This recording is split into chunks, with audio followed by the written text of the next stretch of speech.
Desde Facebook y en la plataforma Zoom de la Sociedad Geográfica de Lima.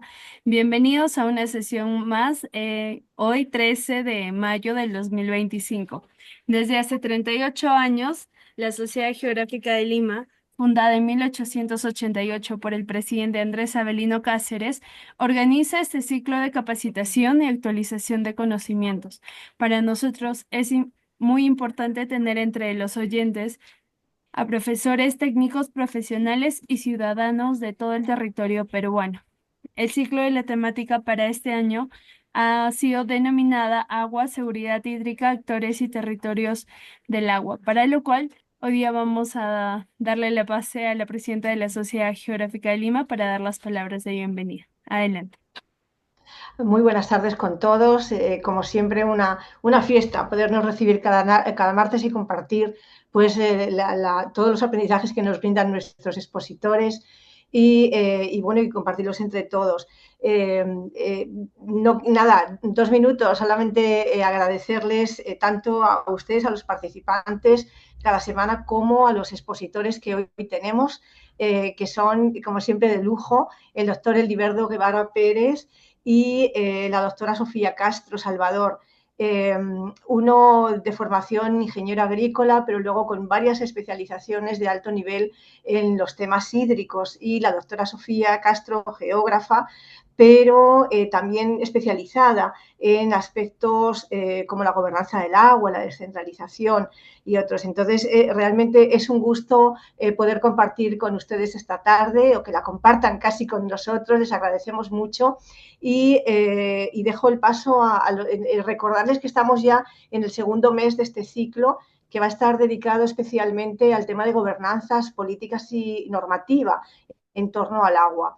Así que les dejo con ambos expositores y les animo para que todos podamos plantear nuestras preguntas, interrogantes o reflexiones que tengamos a todo este tema tan importante, que tiene que ver con, que es una base para poder gestionar de manera ordenada y equitativa el recurso tan preciado del agua. Un abrazo, como siempre, para todos. Muchas gracias. Agradecemos a la presidenta de la Sociedad Geográfica de Lima por sus palabras. A continuación, siguiendo el programa, vamos a tener la presentación del doctor Edilberto Guevara Pérez. Él es doctor, ingeniero agrícola por la Universidad Nacional Agraria de La Molina, con maestría en Ciencias de Ingeniería Agrícola por la Universidad de Jusolive. Tiene el grado de doctor en Planificación de Recursos Hídricos por la Universidad Christian Albert, ambas en la República Federal de Alemania.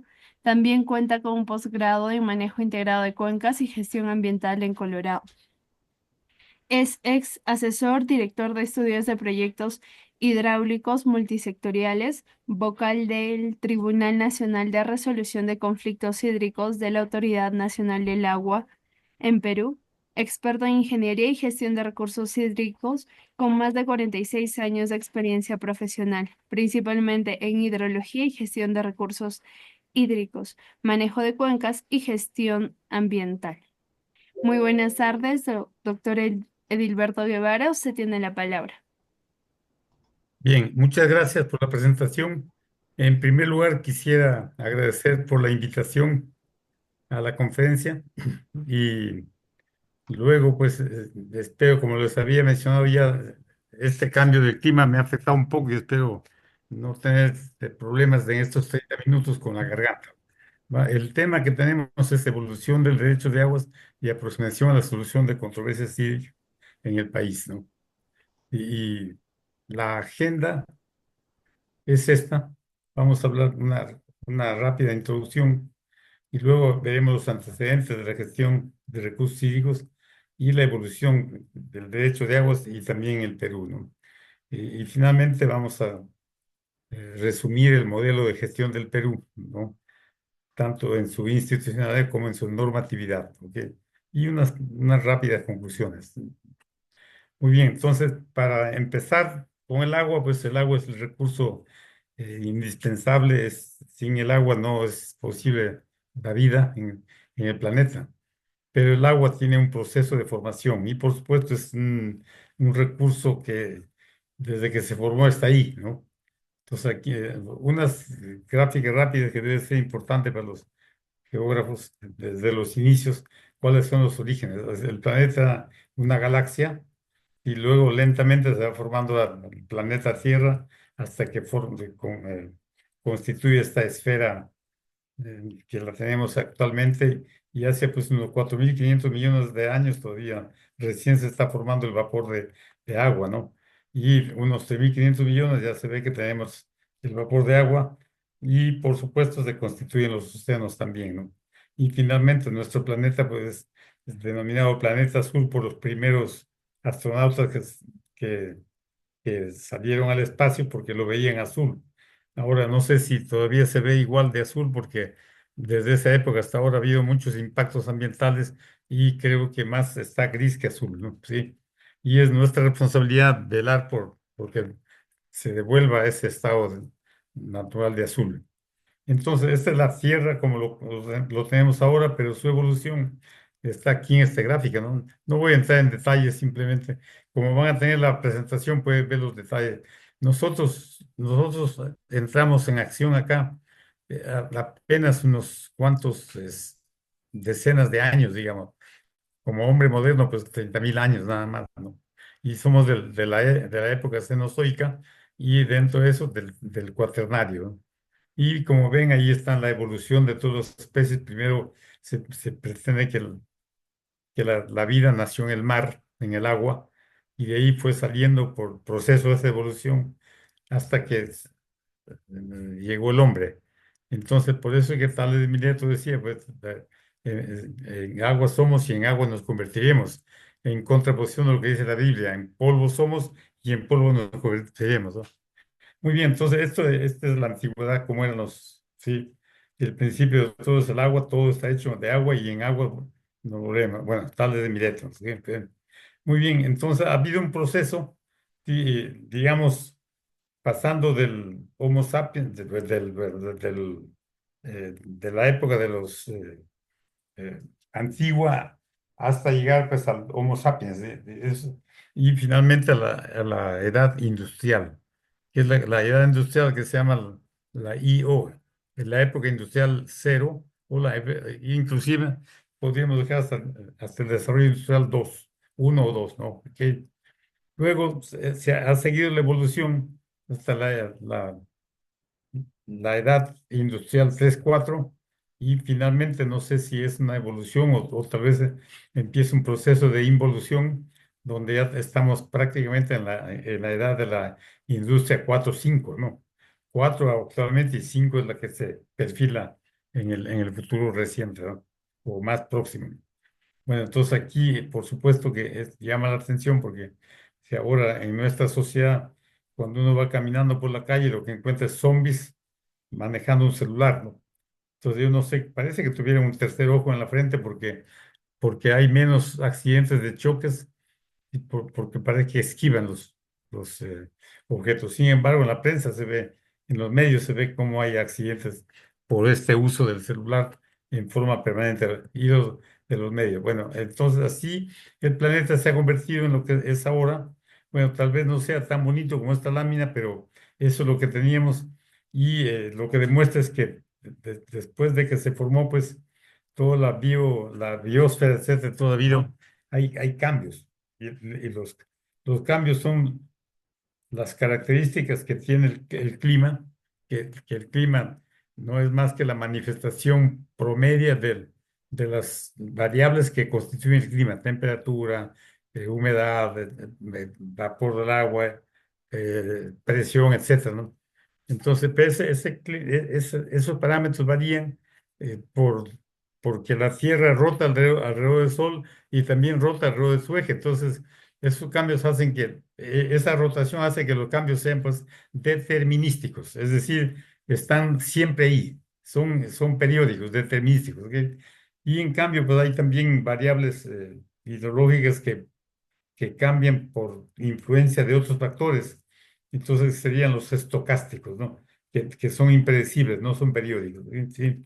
Muy bien, entonces, eso es como una introducción para ver la importancia del agua y cómo nos hemos ido desarrollando, pues. Hasta ahora, los antecedentes son sobre el derecho de agua, o hablemos de la gestión del agua, tal vez, ¿ok? Pues indudablemente que desde que el hombre se agrupa deja de ser nómada y se agrupa en sociedades, entonces, claro, hay competencia por el agua, por los recursos, en general por todos los recursos, pero hablamos del agua, entonces competencia por el agua. Entonces, en este caso, pues están obligados a establecer ciertas normas para organizarse en la forma como debe utilizarse el agua, cómo debe ordenarse la repartición, etcétera, ¿no? Y entonces, y así nacen pues los modelos de gestión desde el mismo inicio del hombre, ¿no? Entonces, así que ya, y después nace la agricultura, entonces el hombre es sedentario, empieza a cultivar, pero se da cuenta que solamente con la lluvia, que es la agricultura de secano, no puede desarrollarse, entonces empiezan las obras de irrigación y así se crean las obras hidráulicas. Y cuando hay obras hidráulicas, pues automáticamente se crean también los derechos de uso de agua, ¿no? Sí. Y en este derecho de uso de agua, y cuando hay obras hidráulicas, entonces juega un papel muy importante la última fase de las obras, que es la operación y mantenimiento. Y ahí entra en juego la gestión del agua. Pero antes de esto es la gestión de los recursos hídricos, porque se está viendo cómo la cuenca puede producir agua y esa es la gestión de recursos hídricos. O sea, todos los componentes del ciclo hidrológico en la cuenca y las interrelaciones entre esos componentes para producir agua de acuerdo a la entrada de la lluvia. Sí, sí. Muy bien. Entonces, la gestión o sea, hay estudios pues, que demuestran que ha habido un proceso en, la- en, la- en China, por ejemplo, ¿no? En China se decía que gestionar las cuencas aguas arriba para controlar las inundaciones aguas abajo era principal objetivo que debía perseguirse, ¿no? Entonces, desde esa época, que hace unos 7.000 años atrás, ya se tenía la gestión de cómo gestionar y cómo era la interrelación entre los de arriba y los de abajo en la cuenca. Y también en esa época había pozos para beber agua en los alrededores de Pekín, por ejemplo. Y en el 1880, este gobernador Yu el Grande, entonces era el gestor de los problemas de inundaciones en el norte de China, entonces por eso lo nombraron emperador, ¿no? Y así, ya cercano a la edad de Cristo, pues hay sistemas de riego de 200.000 hectáreas y más o menos en el 2020 se crea el Gran Canal de China, pues, eh, bueno, hace unos 2020 años, ¿no? Un canal de 1.100 kilómetros cuadrados. ¿Ok? Muy bien, entonces también la gestión se ve en el Medio Oriente y tenemos en Asia, Babilonia, en Egipto, por ejemplo, el faraón Meneses estableció el primer sistema de monitoreo del río Nilo, y eso lo llamaban el nilómetro, que era simplemente se medía la altura de agua, y luego posteriormente con ciencia y tecnología pues se ha podido establecer relaciones para convertir la altura en caudal de acuerdo a las características de la sección donde se medía la altura. Y por cierto, hay un hidrólogo alemán que se llama Rippel. Él propuso el primer análisis de la curva de capacidades de agua en un río o de curva de volúmenes acumulados realmente, ¿no? Sobre la base del estudio de Nilo, porque este es el que tenía más información. Bueno, y también en Jordania tenemos el pozo de Jacob, o en el 2000 antes de Cristo, que es el génesis del, del, el, gen- el código de Hammurabi, ¿no? Que determina las primeras normas para el comportamiento del usuario del agua, ¿no? Y en Europa, pues tenemos en la Creta minoica, los romanos tenían los famosos acueductos, aunque se dice que los romanos eran miopes en el saneamiento, eran muy buenos en el suministro de agua, pero miopes en el saneamiento, porque todos los restos lo arrojaban libremente fuera de las ciudades y eso contaminaba todo, ¿ok? Y en el siglo XIII, pues es muy importante es que cuando se empieza en Europa a establecer por escrito los decretos. Y el Luis VI en Francia en 1215 establece el decreto de aguas y bosque, que es el primero que se conoce en la historia. Muy bien, y luego, ¿cómo evolucionan los sistemas jurídicos? Bueno, hay pues una evolución partiendo del sistema privatista, es decir, había propiedad privada, ¿no? Y luego nacen los sistemas sociales y viene el sistema publicista de público, servicio público, ¿no? O bien público. Y luego viene el derecho contemporáneo de aguas, ¿no? El derecho contemporáneo de aguas comprende un sistema publicista porque el agua es propiedad pública, a excepción de algunos países que consideran que la es privada, sin embargo, totalmente regulada por las leyes ambientales, ¿sí? Entonces, en general, en el Perú ha habido un descuido doctrinal, ¿sí? Porque no hay documentos que se refieran directamente al derecho de aguas, pero hay una serie de normas, etcétera, y bueno, hay una regulación privada oficializada durante el virreinato y una regulación estatal oficial, ¿no? Y el derecho humano a la vivienda y techo, servicios de abastecimiento de agua, saneamiento y eliminación de desechos, ¿no? Que está en el 2010. Y hay una modificación de la Carta Magna ahora actualmente que el Estado reconoce el derecho de toda persona a acceder de forma progresiva y universal al agua. Bueno, esta modificación pues es para ajustarse a las normas de las Naciones Unidas o a los acuerdos de las Naciones Unidas donde se consideraba se- que todo individuo tiene derecho al agua. Entonces se modificó la Constitución aquí y se incluyó en la Constitución como una modificación, ¿no? Bueno, en general, pues, si analizamos la historia de los temas de aguas peruanos, en primer lugar hay una cosmovisión inca. Sí, inclusive podríamos decir que antes del Imperio Incaico había un derecho de aguas consuetudinario que los consejos de ancianos son los que determinaban cómo debe manejarse el agua, cómo debe aportarse para la operación y mantenimiento del sistema, etcétera. ¿Por qué? Porque sobre todo en la costa hay vestigios pues, de sistemas de riego y de cultivos que no se darían si no hubiera sistemas de riego, ¿no? Bueno, entonces, y así va evolucionando, pero luego en la República pues se mantiene lo que era de la colonia, de la época colonial, y hasta que llegamos a 1902, donde está el Código de Aguas, ¿no? El Código de Aguas indica que es de dominio público, sin embargo, hay una excepción que lo hace privado, pues, de torrentes, manantiales, arroyos y constantes o periódicos, siempre que no hayan sido objeto de protección anterior. Eso es lo que dice lo que es público, pero eso ya no existe, ¿no? Entonces, por lo tanto, las aguas sobrantes de los ríos que se pierden en el mar, ¿no? Era público lo que estaba en el mar y lo que se perdía, pero lo que pasaba por terrenos privados era privado. ¿Ok? Pues luego en el 1969 viene el decreto 17.752 que crea la ley, la Dirección General de Aguas dentro de la Ley General de Aguas. ¿Ok? Y finalmente en el 2009, ¿verdad? Después de un largo proceso de varios intentos de establecer leyes de recursos hídricos, creo que hubieron como 8 proyectos, ¿no? Y finalmente este es el que fue aprobado, que es el del 2009. Y en este caso, pues la Ley General de Aguas ya establecía que el agua es de propiedad privada, pero el uso era multisectorial. En cambio, la Ley de Recursos Hídricos establece también que el agua es de propiedad pública y el uso es multisectorial y coordinado. Por lo tanto, se crea lo que es la institucionalidad de la Autoridad Nacional de Agua como ente rector de los dos grandes sistemas, sistema de gestión de recursos hídricos y sistema de información de recursos hídricos, ¿no?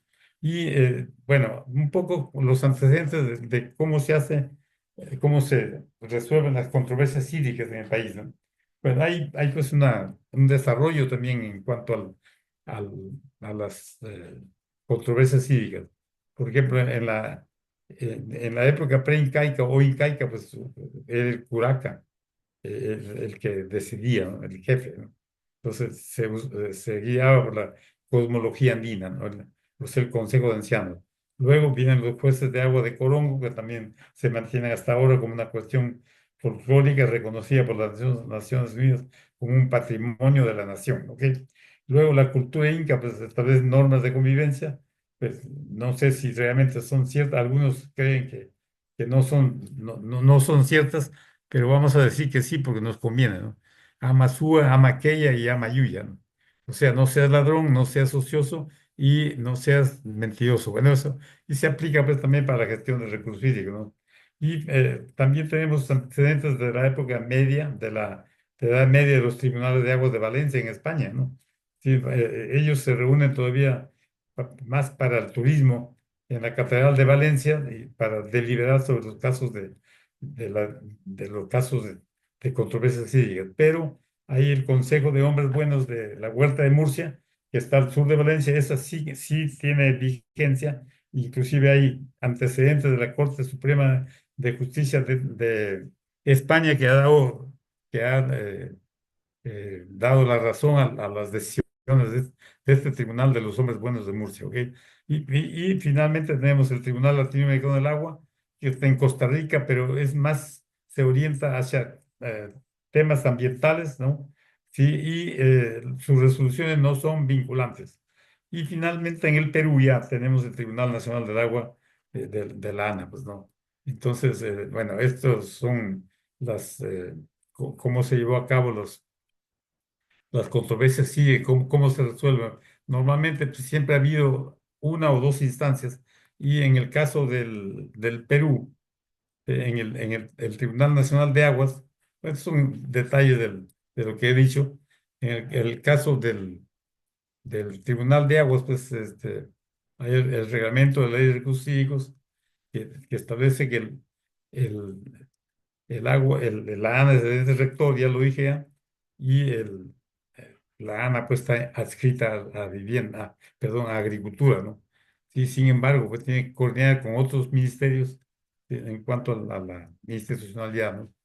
Y los principios básicos de la ley de recursos hídricos son estos 11 que es la valoración del agua y prioridad en el acceso, participación, seguridad jurídica, es muy importante respecto a los usos del agua, la sostenibilidad, descentralización, creo que va a haber la charla que sigue sobre descentralización, justamente, ¿no? Luego también tenemos el principio precautorio, que más vale prevenir que lamentar, y la eficiencia, aunque no lo estamos cumpliendo, pero la eficiencia para evitar el derroche de agua, ¿no? Y la gestión integrada por cuenca, eso es lo que está haciendo acá con la creación de los consejos de cuenca y la tutela jurídica. Bueno, este es el escalón que ha subido al considerar básicos de la legislación hídrica. Entonces, el Código de Aguas de 1902, la Ley General de Aguas del 69 y la Ley de Recursos Hídricos del 2009. Entonces, bueno, como ubicando en la ley lo que hace el Sistema Nacional de Gestión de Recursos Hídricos, pues, entonces primero tenemos la política nacional que tiene 4 ejes de política, ¿no? Luego, por debajo de ella o dentro de la política nacional está la política Estrategia Nacional de Recursos Hídricos, que tiene 5 políticas y 16 estrategias. Luego el Plan Nacional de Recursos Hídricos con 11 estrategias y 30 programas, ¿no? Y finalmente los planes de gestión de recursos hídricos en la cuenca. Bueno, realmente hubo 6 cuencas experimentales, ahora son 14 planes que se tienen. Y lo mismo también que se tiene, pues, 14 consejos de cuenca y la meta es llegar a 28, ¿no? Entonces, como verán, una parte de esto es al nivel nacional y los planes de gestión son al nivel regional, ¿ok?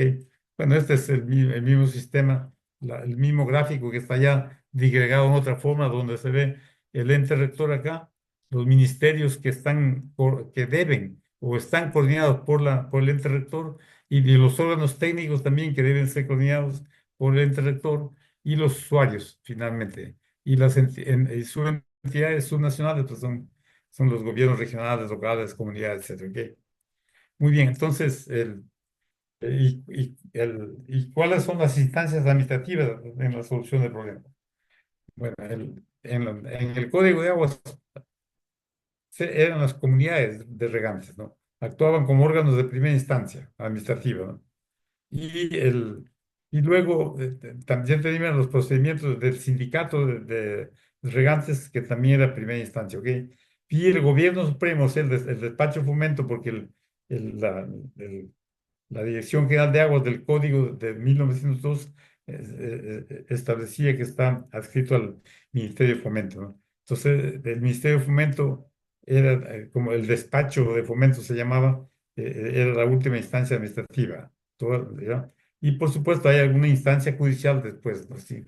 Y en el caso de la Ley General de Aguas, pues eran los ATDR, que son las autoridades técnicas de distritos de riego. Y entonces ellos resolvían en primera instancia todo lo que eran reclamos y denuncias de los usuarios en general, ¿no? Y el director general de aguas de suelos, que podía delegar a los directores regionales, entonces resuelve en segunda y última instancia administrativa, ¿ok? Sí. Y en el recurso, y en el caso del INRENA, pues es parecido porque recuerden que la Dirección General de Aguas fue absorbida por el INRENA cuando la ONER, Oficina de Evaluación de Recursos Naturales, se transformó en INRENA. Y en el INRENA se creó una intendencia de recursos hídricos. Y esa intendencia, entonces, aquí está la intendencia de recursos hídricos, resuelve también en primera instancia lo mismo que se mantiene el administrador técnico de distrito de riego, pero la segunda instancia el Ministerio de Agricultura y el director general de Agricultura, ¿ok? Y en el caso del tribunal actual, pues la primera instancia son los órganos desconcentrados y direcciones de línea. Las alas, las triple A's y las direcciones de línea que están en la sede central, ¿no? Mientras que la segunda instancia está pues, en manos del Tribunal Nacional de Resolución de Controversias Cívicas y el que conoce y resuelve en última instancia administrativa los recursos de apelación o revisión según corresponda, interpuestos contra los actos administrativos emitidos por la primera instancia, ¿no? Y sus decisiones son solo apelables en el Poder Judicial, ¿ok? ¿Sí? Muy bien, entonces, en cuanto al modelo de gestión, pues la institucionalidad es la Autoridad Nacional del Agua y la normatividad es la Ley de Recursos Hídricos y su reglamento, ¿no? ¿Sí? La Autoridad Nacional de Agua es un técnico, como dije, un órgano técnico normativo y ejerce la administración del agua y sus bienes asociados, ¿no? La Autoridad Nacional de Agua se rige por la Ley de Recursos Hídricos y el reglamento y el ROP de la ANA, ¿no? Ok, excelente rector. Muy bien, entonces, esta es la estructura de la ANA, no sé, no, ¿cuántos minutos me quedan, por favor?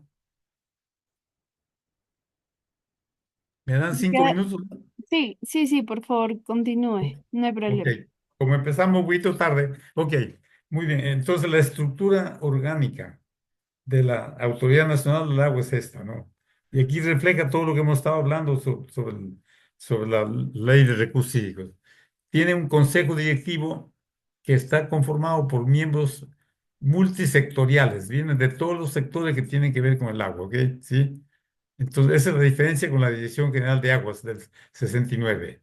Tiene una jefatura, esta jefatura, por supuesto tiene la jefatura maneja la unidad de ejecutora 2 que ahora está en desmantelamiento ya porque se piensa que ha cubierto su objetivo, ¿no? Pero también tiene el proyecto de gestión integral de recursos hídricos 2 que es como un brazo ejecutor de la ANA, ¿sí? Y la unidad de prevención de conflictos, ¿ok? Como verán, aquí hay una prevención de conflictos como unidad de la ANA, pero por aquí está como unidad de control el Tribunal Nacional de Resolución de Controversias Hídricas, que es distinto, ¿ok? Y entonces al nivel de jefatura tenemos los dos órganos de control, ¿sí? Y luego pues, la gerencia general con sus órganos administrativos, Oficina de Administración, Oficina de Planeamiento y Presupuesto y la Oficina de Asesoría Jurídica, ¿ok? Entonces, la jefatura y la gerencia general es lo que se llama la alta dirección. Y la jefatura, perdón, la jefatura de AMAS, sí, tiene pues a su cargo directamente las 5 direcciones de línea. 5 direcciones: Dirección de Administración de Recursos Hídricos, Dirección de Calidad y Evaluación de Recursos Hídricos, Dirección de Planificación y Evaluación de Recursos Hídricos, la Dirección de Organización de Usuarios del Agua y la dirección del Sistema Nacional de Información de Recursos Hídricos, ¿no? Al nivel de la sede central. Todos estos órganos son normativos. Ellos establecen toda la normativa que debe salir con resoluciones eventuales. Y por debajo están al nivel desconcentrado, ¿sí? En todo el país, las autoridades administrativas de agua, comúnmente conocidas como la AAA. Hay 14 y cada una de ellas tiene dos o más autoridades locales del agua. Hay 72.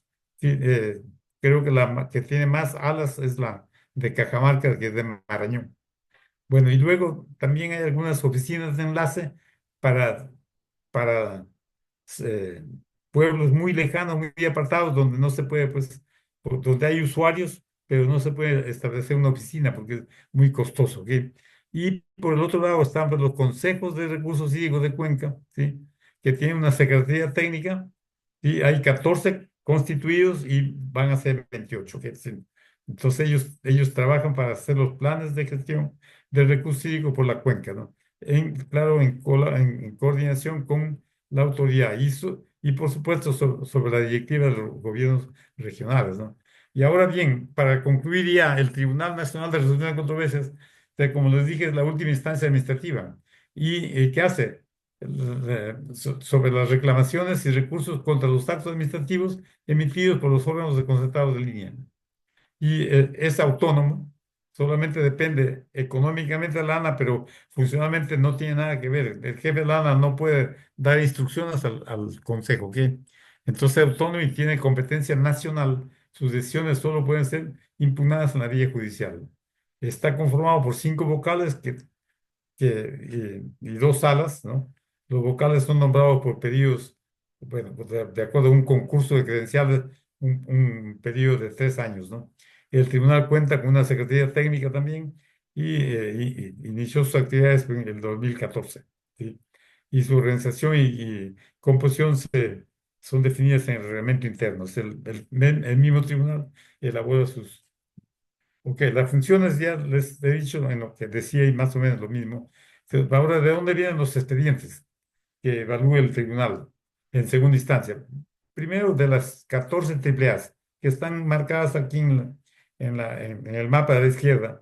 Por supuesto, hay 5 AAAs que son de la costa, donde está la mayor parte de los usuarios bajo riego, ¿no? ¿Sí? Entonces, en la costa está la mayor parte del área de riego, entonces ahí están las 5 principales. Y pues esas son las que tienen más actividad.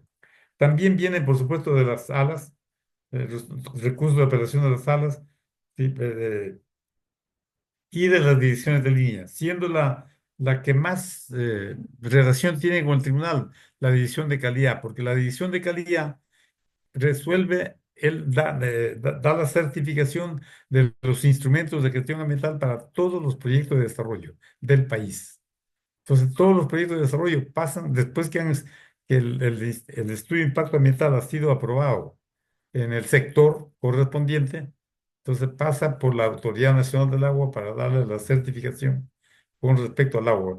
Como todos los proyectos usan agua, pues definitivamente todos pasan por allí. Y la mayor parte de las apelaciones que vienen al tribunal vienen entonces de esta dirección. Y la mayor parte son de vertimientos, ¿sí?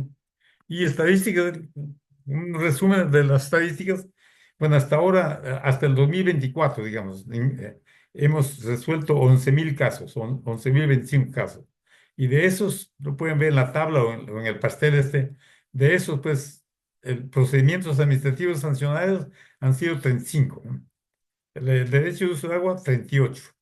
Retribución económica, 9. Procedimiento administrativo general, 10.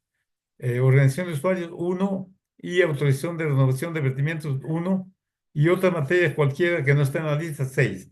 Como verán, aquí la mayor parte pues, son estos dos, ¿no? Sí, entonces, el procedimiento administrativo sancionador y el derecho de uso de agua. Entonces, esta tabla o estas estadísticas ayudan a los órganos desconcentrados y a la autoridad nacional en general, eh, para afincarse en los programas de capacitación, porque la mayoría de los expedientes de apelación vienen con esas materias. Entonces, esa es la utilidad de este gráfico, ¿no?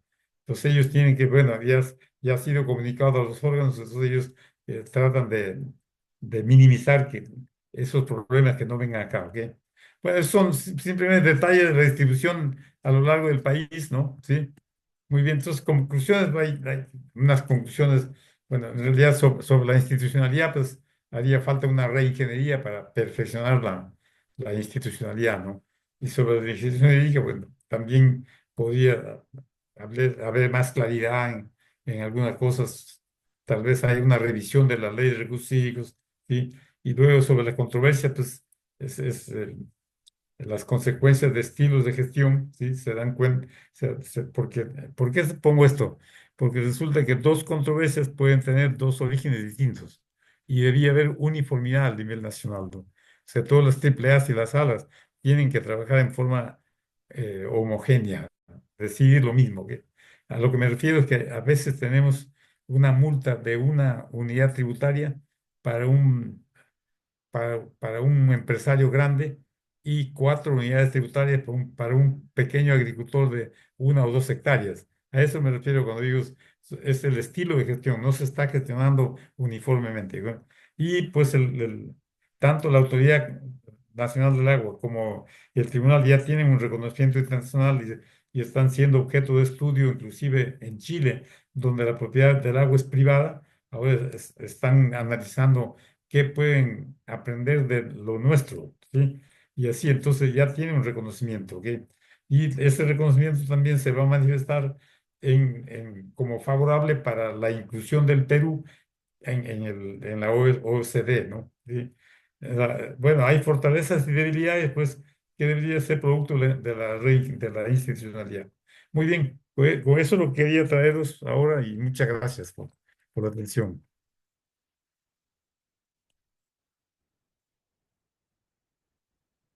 Muchísimas gracias, doctor Edilberto. Vamos a invitar a nuestros asistentes a enviar sus preguntas o escribir sus preguntas al chat de esta ponencia que va a ser compartida al final de la segunda ponencia. Bueno, vamos a dar pase continuando con el programa a la doctora Sofía Castro. Muy buenas Gracias. tardes, doctora Sofía Castro. Permítame hacer una breve presentación. Ella es doctora y máster en geografía por la Universidad París, Sorbonne en Francia. Trabaja los temas de territorio y gobernanza del agua, descentralización, participación y adaptación al cambio climático. Es docente de la PUC y coordinadora de grupos de investigación del Instituto de la Naturaleza, Tierra y Energía. Bienvenida, doctora Sofía Castro. Usted tiene la palabra. Muchas gracias por la presentación y muchas gracias también por la invitación a la Sociedad Geográfica de Lima.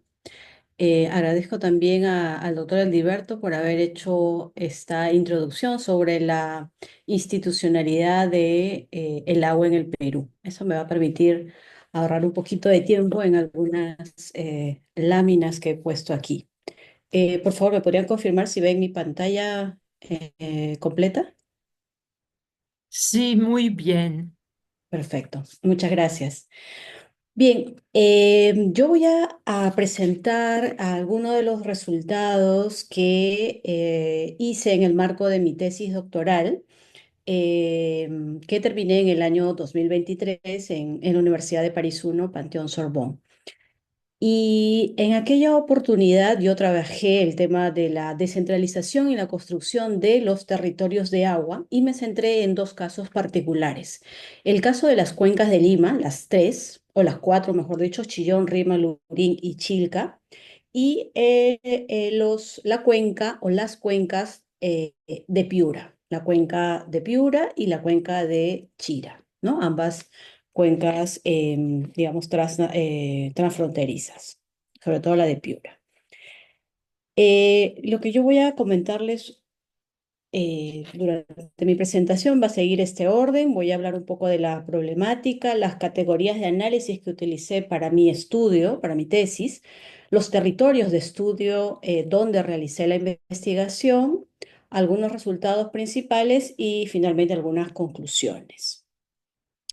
Sobre la problemática, yo empecé esta tesis preguntándome mucho sobre las crisis en el mundo. Y, digamos, estas múltiples crisis, no solo políticas, sociales, sino también ambientales.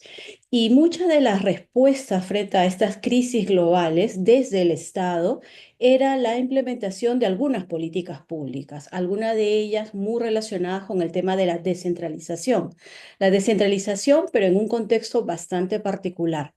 Entre los años 80 y los años 90, el mundo atravesaba, digamos, todo un programa de reformas neoliberales, y es ahí donde se enmarca este nuevo proceso de descentralización en el marco de las políticas neoliberales. Una descentralización bastante particular donde, digamos, quiere reducir el rol del Estado no solamente como agente económico, sino también como agente político, ¿no? Para darle poder a los gobiernos subnacionales y, digamos, a niveles, digamos, mucho más locales, siguiendo el principio de la subsidiariedad. Es decir, tomar decisiones al nivel más bajo donde se encuentran las poblaciones. Y justamente en esta crisis, digamos, ambiental, donde la crisis del agua también tiene un rol central, es donde empiezo a armar esa problemática de la gestión del agua, ¿no? Y esta gestión del agua enfrenta múltiples desafíos en esta década en particular, ya hacia un poco antes de la década o del nuevo siglo, ¿no? Entre la década del 90, del 80 y del 90, donde, digamos, hay todo un cuestionamiento sobre el uso del agua de manera sectorial, ¿no? Ya hay digamos, diferentes tipos de uso, hay una creciente demanda por el agua, y es donde también, en el caso ya peruano, se empieza a discutir nuevas normas, ¿no? En relación a la gestión del agua. Ya el doctor Edilberto nos mostró cómo ha sido esa evolución en el caso de la institucionalidad del agua, desde el Código del Agua, ¿no? De 1902, luego la Ley General de Aguas en el 69 y finalmente la última Ley de Recursos Hídricos que se aprueba en los años 2000. Pero esta ley de recursos hídricos también están inmersas en un contexto un poco mayor, que es el proceso de la descentralización en los años 2000. Y este proceso de descentralización termina en un proceso también de regionalización. Y esto es interesante, digamos, desde la mirada de la gestión del agua y en particular de la mirada geográfica, porque la descentralización y la gestión del agua implican un reordenamiento territorial, ¿no? Y a partir, digamos, de la implementación o del cambio en las reglas de juego en diversas escalas, ¿no? Así que eso es, digamos, parte, digamos, de la discusión que tuve al inicio y que me llevó a una pregunta principal, que era de qué manera se aplica esa descentralización de los años 2000 en el marco del contexto neoliberal en la gestión del agua en el Perú. En particular, me interesaba responder la pregunta si esta descentralización respondía o podría resolver los problemas hídricos en el Perú.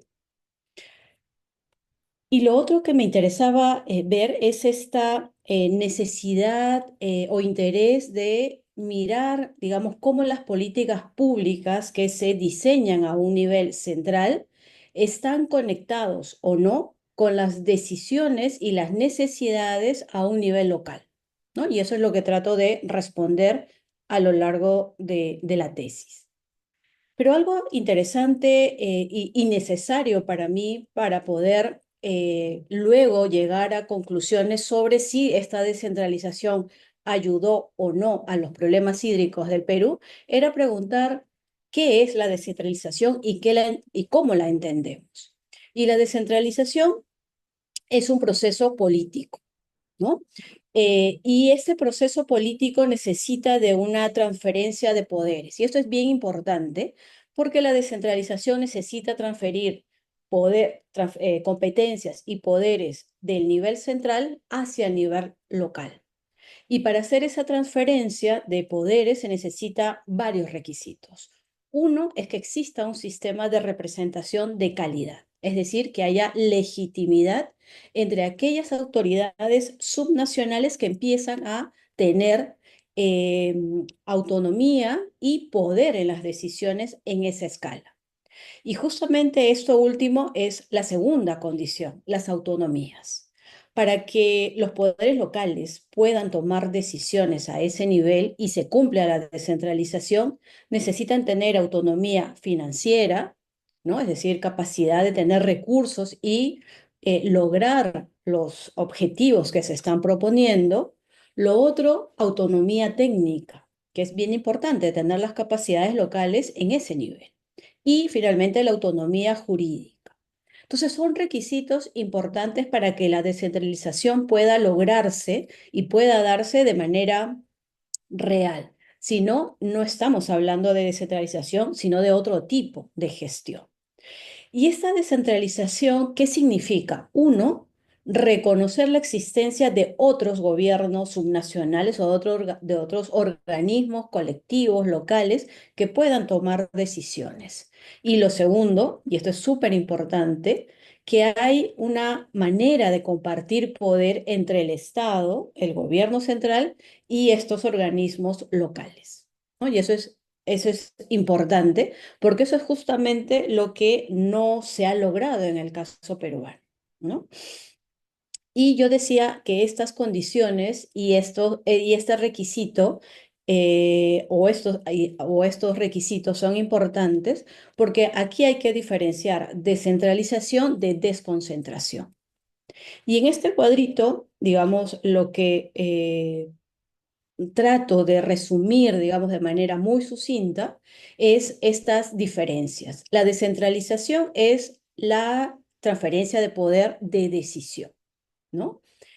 En cambio, la desconcentración no hay una transferencia de decisiones. El Estado central sigue manteniendo la toma de decisiones a ese nivel y lo que hace es transferir o otorgar ciertas funciones a organismos desconcentrados, ¿no? Es decir, la autoridad la sigue manteniendo el gobierno central, el nivel central.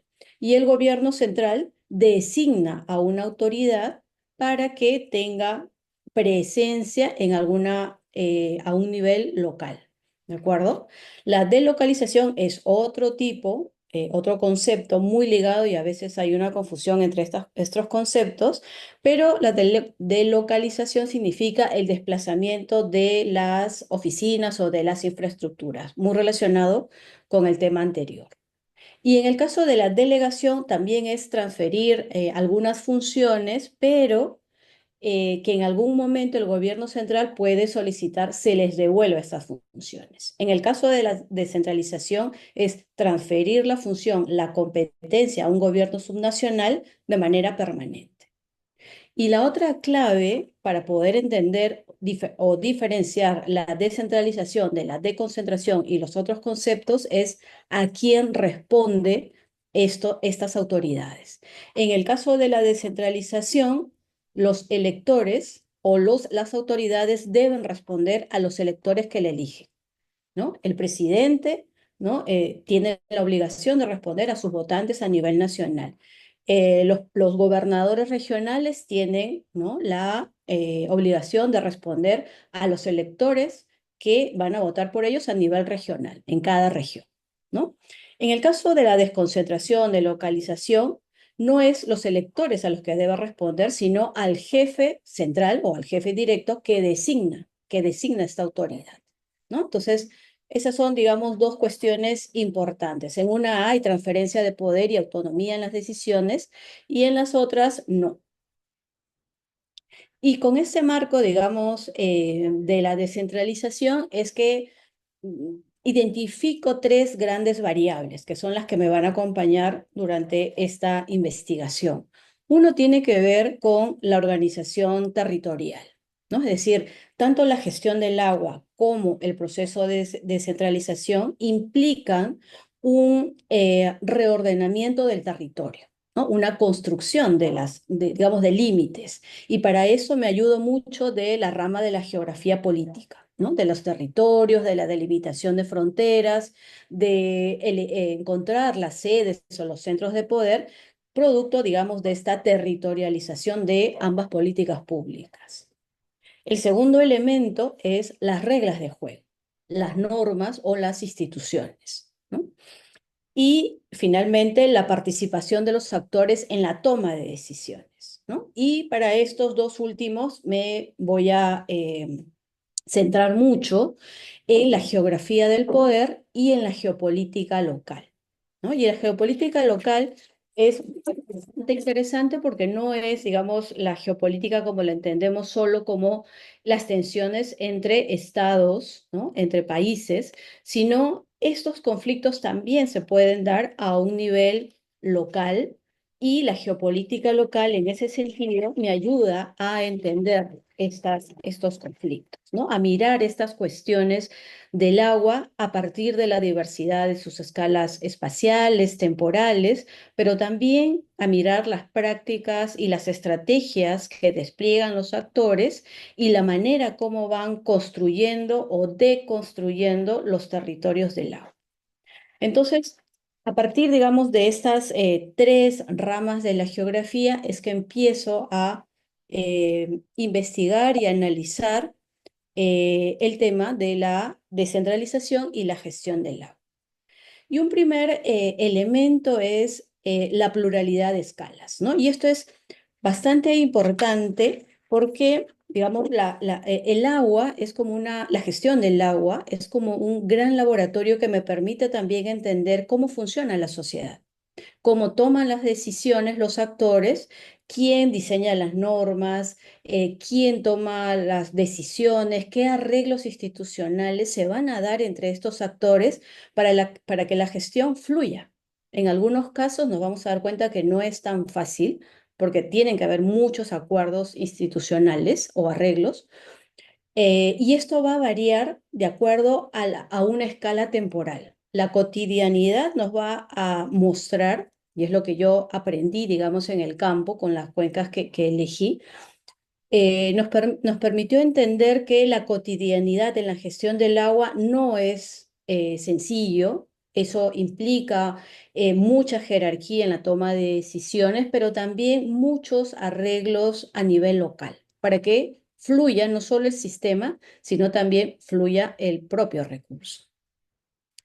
Entonces, pero también esta pluralidad o este análisis de escala me permitió entender la manera como se toman decisiones y cómo se va diseñando estas políticas hídricas. Tenemos a un nivel global políticas e instrumentos de gestión para el agua que son, digamos, incorporados en muchas de las legislaciones a nivel nacional. En el caso del Perú, tenemos la Ley de Recursos Hídricos, lo comentó el doctor Edilberto en su presentación, pero a su vez esta ley también ha permitido la creación de diversos instrumentos. El Sistema Nacional de Gestión de Recursos Hídricos es uno de ellos, ¿no? Y este sistema justo, digamos, cumple con estas características que yo quería ver con la descentralización. Existe un sistema de representación de calidad en este sistema, ¿no? Porque en este sistema van a participar los representantes de diversos usuarios, diversos tipos de usuarios. Entonces, esa representación es legítima. Los usuarios o los representados que eligen a un representante se sienten de acuerdo con este representante lleva a la mesa sus problemas, sus demandas más importantes para ellos.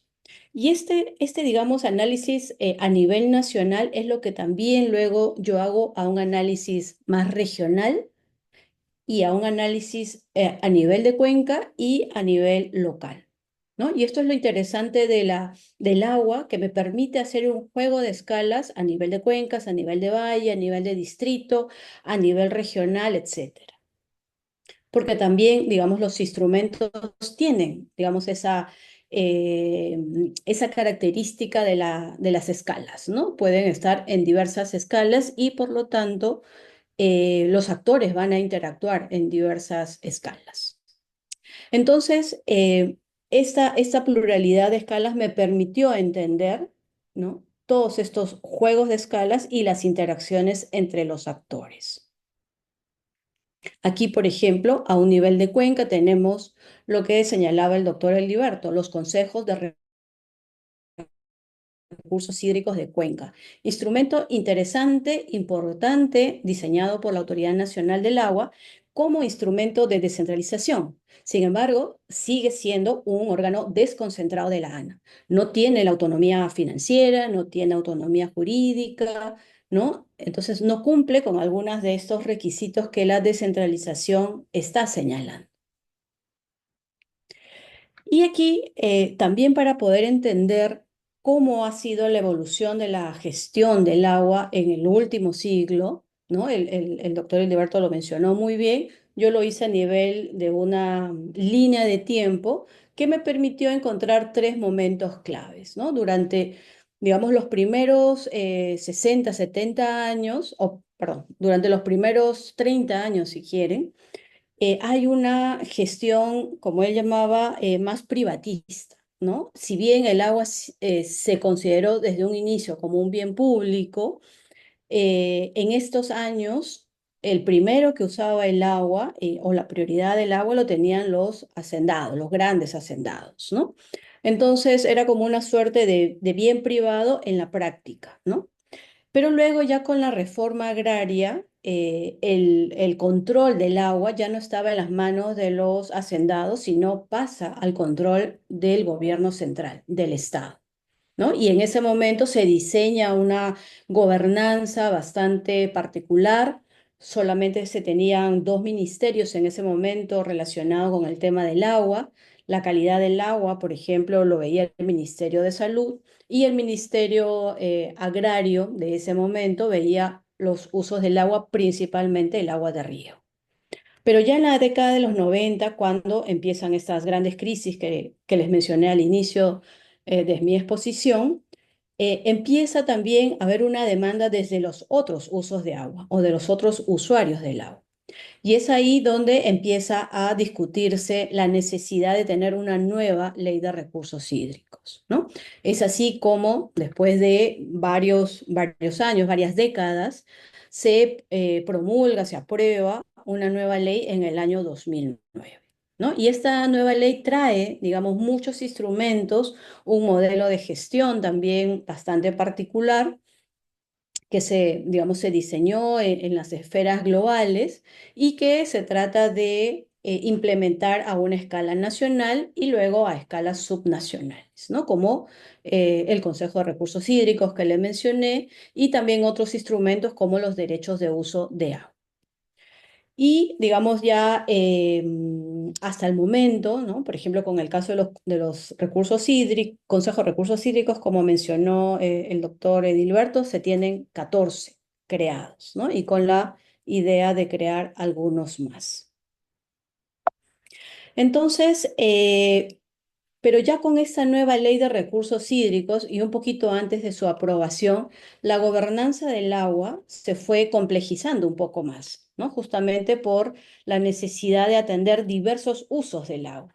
Y esto llevó o tuvo una implicancia en la creación de nuevas unidades, de nuevas direcciones dentro del Ministerio de Agricultura, ¿no? Aquí ya vemos más direcciones relacionadas con el tema del agua que tienen que interactuar con las juntas de usuarios, ¿no? Pero finalmente ya la organización del agua, como queda actualmente, es lo que nos presentó el doctor Edilberto en una de sus últimas diapositivas. Entonces, con esto como marco de, digamos, de la institucionalidad, como ha sido un poquito antes de la nueva ley de recursos hídricos, quiero presentarles los dos casos que yo trabajé, ¿no? En los dos territorios de agua.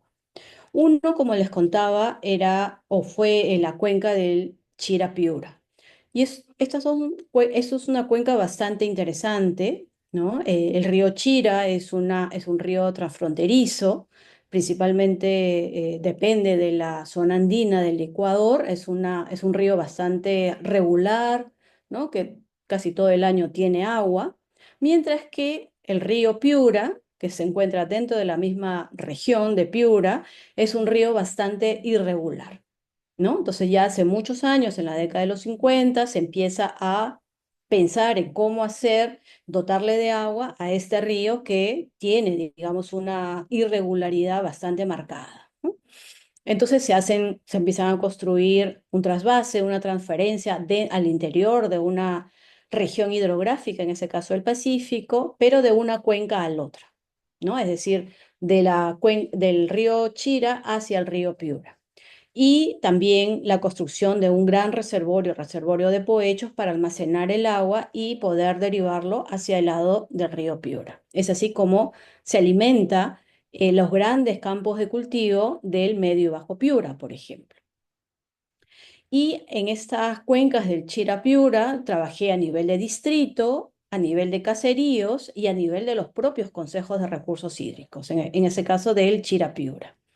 Y en el caso de Lima, trabajé con las tres grandes cuencas de Lima, el Chillón, el Rímac y Lurín, ¿no? Y aquí también a nivel del valle, a nivel del distrito y a nivel de la subcuenca, en particular de Santa Eulalia, ¿no? Pero también trabajé en las otras dos cuencas.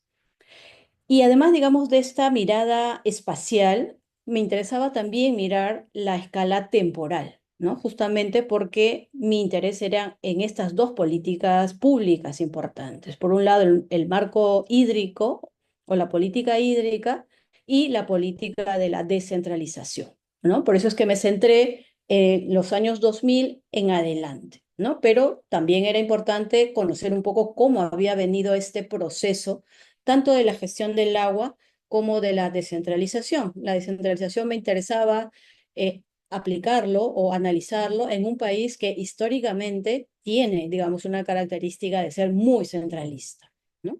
Y quería probar eso en la gestión del agua.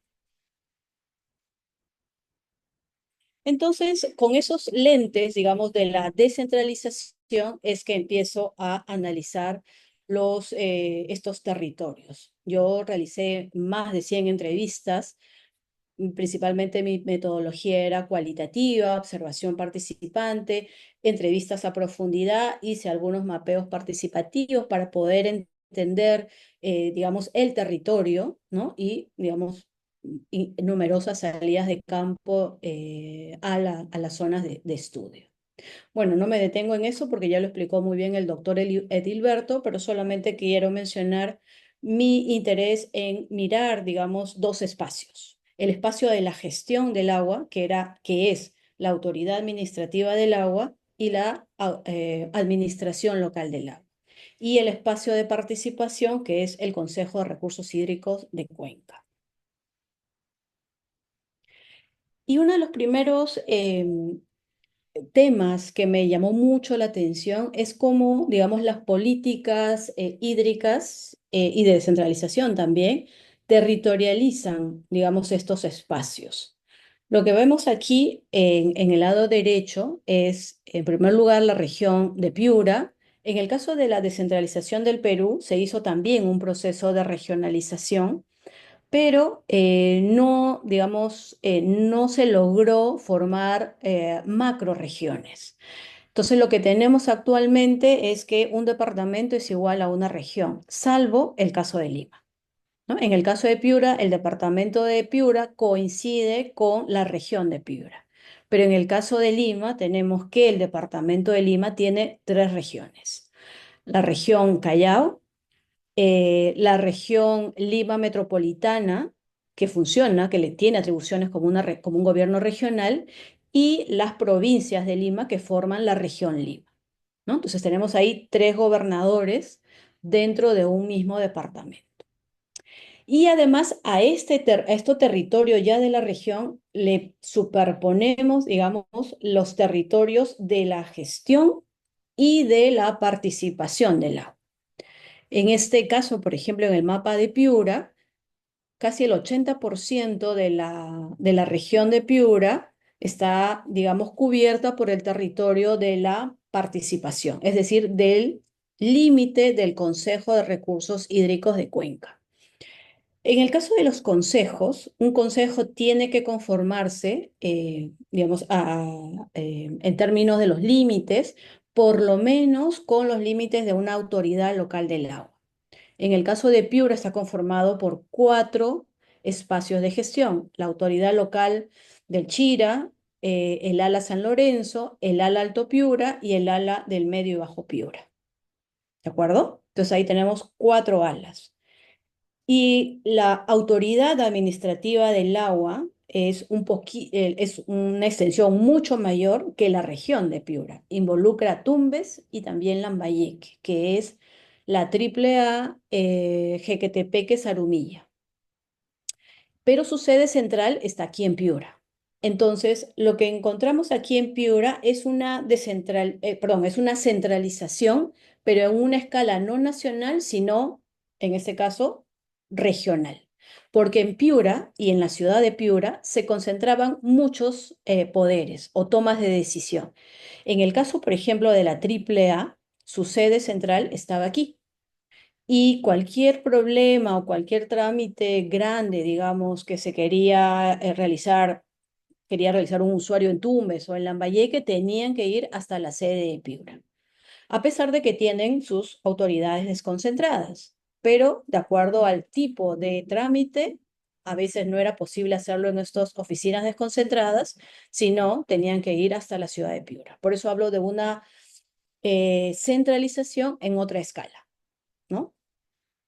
Pero además, digamos, dada la extensión de Piura, también se crearon oficinas de enlace como una manera de acercar el Estado a estas poblaciones más alejadas, ¿no? Por ejemplo, en Ayabaca se tiene una oficina de enlace.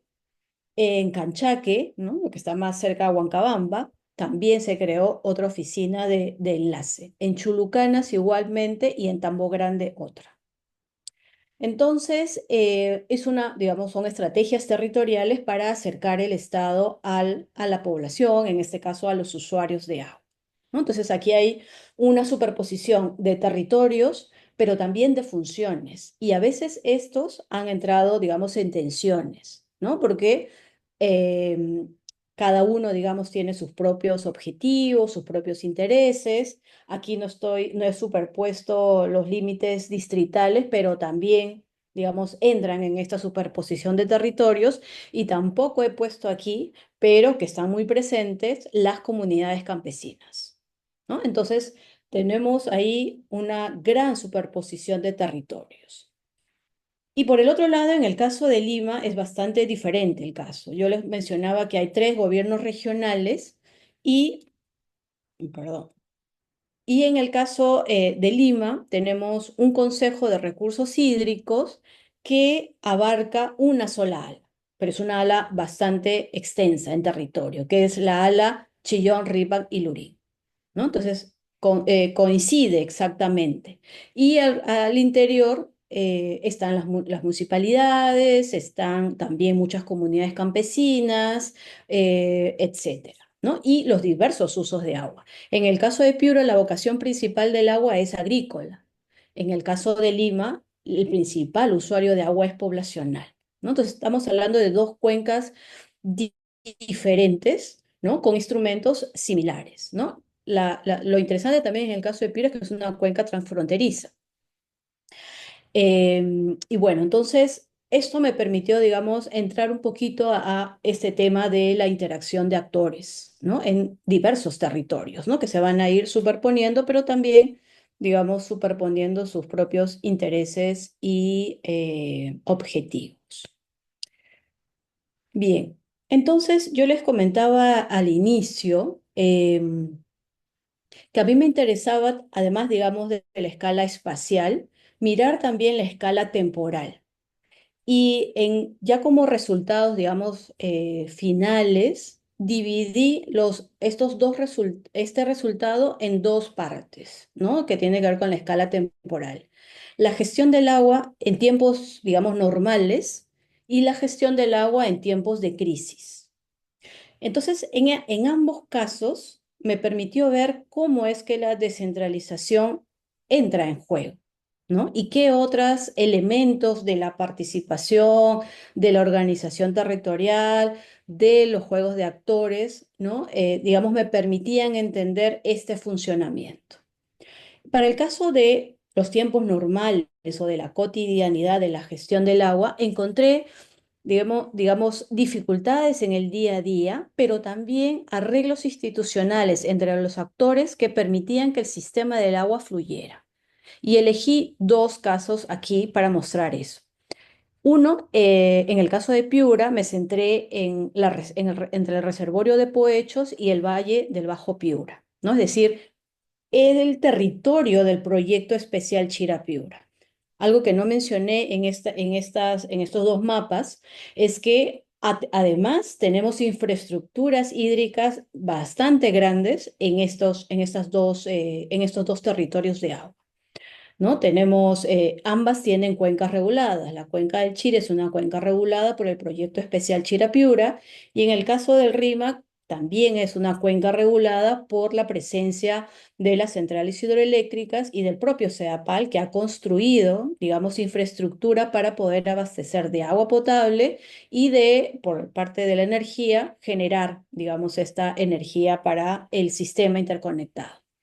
Además, también en el caso de Lima, se creó un trasvase, no como en el caso de Piura, que fue dentro de la misma vertiente hidrográfica del Pacífico, sino que aquí es la transferencia de una región hidrográfica hacia otra, es decir, del Atlántico hacia el Pacífico, ¿no? Que está ubicado en esta parte, ¿no? En la parte alta del río. Entonces, en el caso de Piura, me centré un poco en esta parte, ¿no? En este sistema hidráulico artificial, ¿no? Creado para dar agua al medio y bajo Piura. Y el otro caso, el Valle del Río Lurín, que son dos, digamos, casos bastante diferentes. En el primer caso, fue bastante interesante, digamos, entender la manera como se organiza el sistema de riego. Y lo que encontré es que funciona como una gran pirámide. Si ven en este lado derecho, ¿no? El usuario, ¿no? El regante solicita agua a su comisión de usuarios. Esta comisión de usuarios eleva su petición más la de otros regantes a la Junta de Usuarios del Medio y Bajo Piura.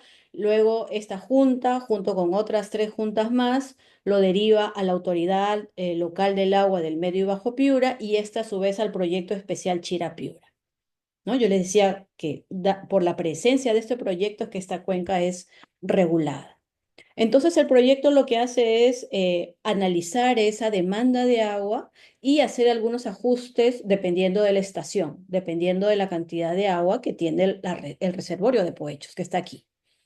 Entonces, si hay un exceso de demanda, entonces se regresa digamos, toda esta red hacia atrás para que los usuarios, los regantes, hagan un ajuste, ¿no? Finalmente, si están todos de acuerdo, entonces el proyecto especial abre la compuerta, le entrega a la Junta de Usuarios, la Junta de Usuarios a las comisiones y finalmente las comisiones a los sectoristas para que cada sectorista entregue a los regantes, ¿no? Entonces, funciona como una pirámide y es así, digamos, como están las normas establecidas a nivel central.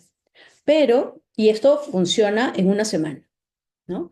Pero a nivel local existen muchas dificultades. Uno, que para poder entregar el agua, el regante tiene que tener su licencia de uso de agua. No todos lo tienen. Han habido muchos casos de, digamos, herencias y el nuevo, digamos, dueño no ha hecho el trámite. Hay también algunos usuarios que no han pagado, ¿no? Y requisito principal es o estar al día en las tarifas, ¿no? En el pago de sus tarifas. Entonces es ahí donde se producen estos arreglos institucionales, ¿no? Los sectoristas, ¿no? O la propia comisión empieza a hacer acuerdos con los regantes para que el sistema vaya fluyendo y evitar así conflictos. Cuando ya hay una demora de varios meses o de varias campañas en el pago, entonces se produce un corte al usuario que no ha pagado. Pero eso también puede generar algunas tensiones, conflictos, peleas, ¿no? Yo recuerdo, iba con los sectoristas, me paseaba por todas las parcelas, ¿no? Y veía cómo entregaban, cómo medían la cantidad de agua y me daba cuenta de que era un proceso cotidiano donde ellos tenían que tomar la decisión, ¿no? Entonces, para que esto funcione, ellos tenían que llegar a estos acuerdos, ¿no? Entonces, esto es lo que sucedía en el caso de Piura. Y esto es lo que sucede, digamos, en la mayoría de las comisiones de usuarios, ¿no? A nivel nacional hay, digamos, toda una normativa para que esto se distribuya, se utilice, ¿no? Y llegue a las juntas de regantes. Pero en el caso del Valle del Lurín, a pesar de tener la misma normativa, no, la distribución del agua era muy diferente. En el caso de Piura, cada demanda era a partir del tipo de cultivo que el agricultor iba a sembrar y también en relación al tamaño de la hectárea que iba a sembrar, ¿no? De ahí ellos sacaban, digamos, hacían una ecuación y sacaban la cantidad de agua que debía llegar a su parcela. En el caso del río Lurín, es un río muy irregular. Hay épocas en las que el agua es muy baja, ¿no? Y bueno, eso no es una cuenca regulada, no hay una gran infraestructura que permita, digamos, almacenar el agua y que todo el año tengan, ¿no? Una cantidad, digamos, suficiente. Y entonces ellos diseñaron otra manera, ¿no? A pesar de que hacen el mismo trámite, ¿no? De elevar, digamos, sus demandas de agua a la autoridad local, aquí el circuito es mucho más rápido, pero tenían que hacerlo por cumplir con la norma. Pero en la práctica lo que hacían la junta de usuarios con los regantes era una distribución del agua por horas. No importaba el tamaño de la hectárea, no importa el tipo de cultivo, se riega con la cantidad de horas que se podía o que les daban a cada regante. Si su hectárea es de 3 hectáreas y solo tiene 20 minutos o media hora, pues regaban con lo que podía, ¿no? Entonces, eso también genera muchas dificultades a los regantes, bueno, y además de otros problemas que tienen con la calidad del agua, ¿no? Pero ese es, digamos, otro tema bastante complejo también. Pero esto era para mostrar, digamos, que en la cotidianidad, digamos, se ven muchas otras dificultades, ¿no? En este caso, la junta de usuarios del URIN me decían, bueno, tenemos que ser igual toda la ficha, llenar la cantidad de hectáreas, el tipo de cultivo y hacer como si entregáramos de acuerdo a la demanda del cultivo, pero en realidad lo entregamos por horas, ¿no? Entonces ahí la norma no se ajusta, digamos, a la realidad local, ¿no? Pero lo hacían, incluso también me decían que tenemos que hacerlo así porque tenemos miedo de que nos vayan a quitar, ¿no? Digamos, el control o la distribución del agua, ¿no? Así que lo hacían de esa manera.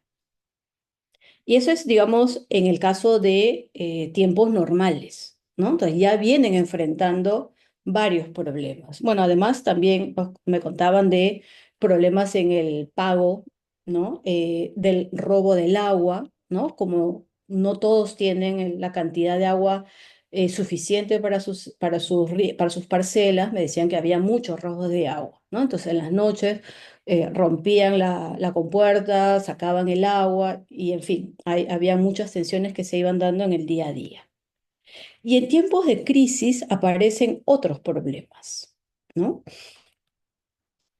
Y aquí, digamos, lo quiero mostrar en dos casos, ¿no? Uno en el niño costero del 2017, en el caso de Piura, y en el caso de Lima, voy a mostrar a partir de un derrame de parte de un relave minero en la subcuenca de Santa Eulalia, ¿no? En el río Rímac.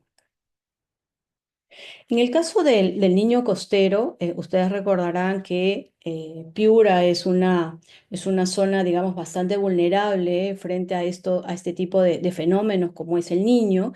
Y el niño costero, un fenómeno bastante particular, en el 2017, pues siguió multiplicando más vulnerabilidades.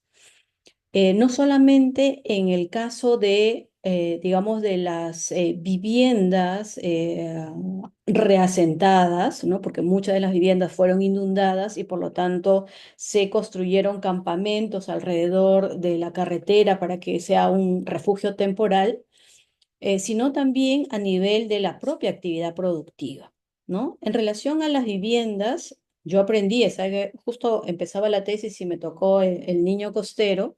Aprendí que muchos de estos refugios temporales vienen desde el niño del año 88, 82, ¿no? Quizás un poquito antes, y que no han terminado, digamos, de reconstruir, ¿no? sus viviendas iniciales. Entonces ya han formado ahí caseríos o centros poblados en algunos casos. Entonces ya son asentamientos de lo que eran temporales a asentamientos permanentes.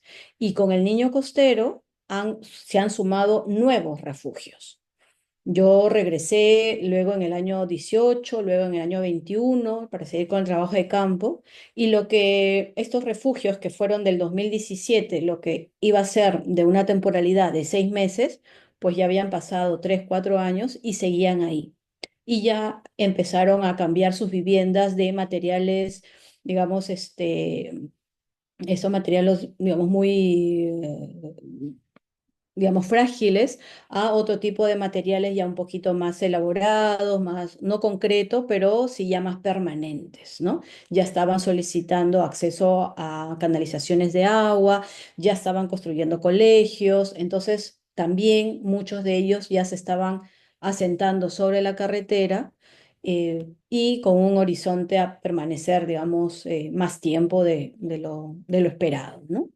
Entonces, eso es en términos de la vivienda, pero en términos, digamos, de la infraestructura hidráulica, también caminando con los sectoristas, ¿no? Con los propios regantes, me mostraban infraestructuras hidráulicas que no habían sido del todo reconstruidas de los niños anteriores, ¿no? Y ya con este nuevo niño, pues se seguían deteriorando aún más.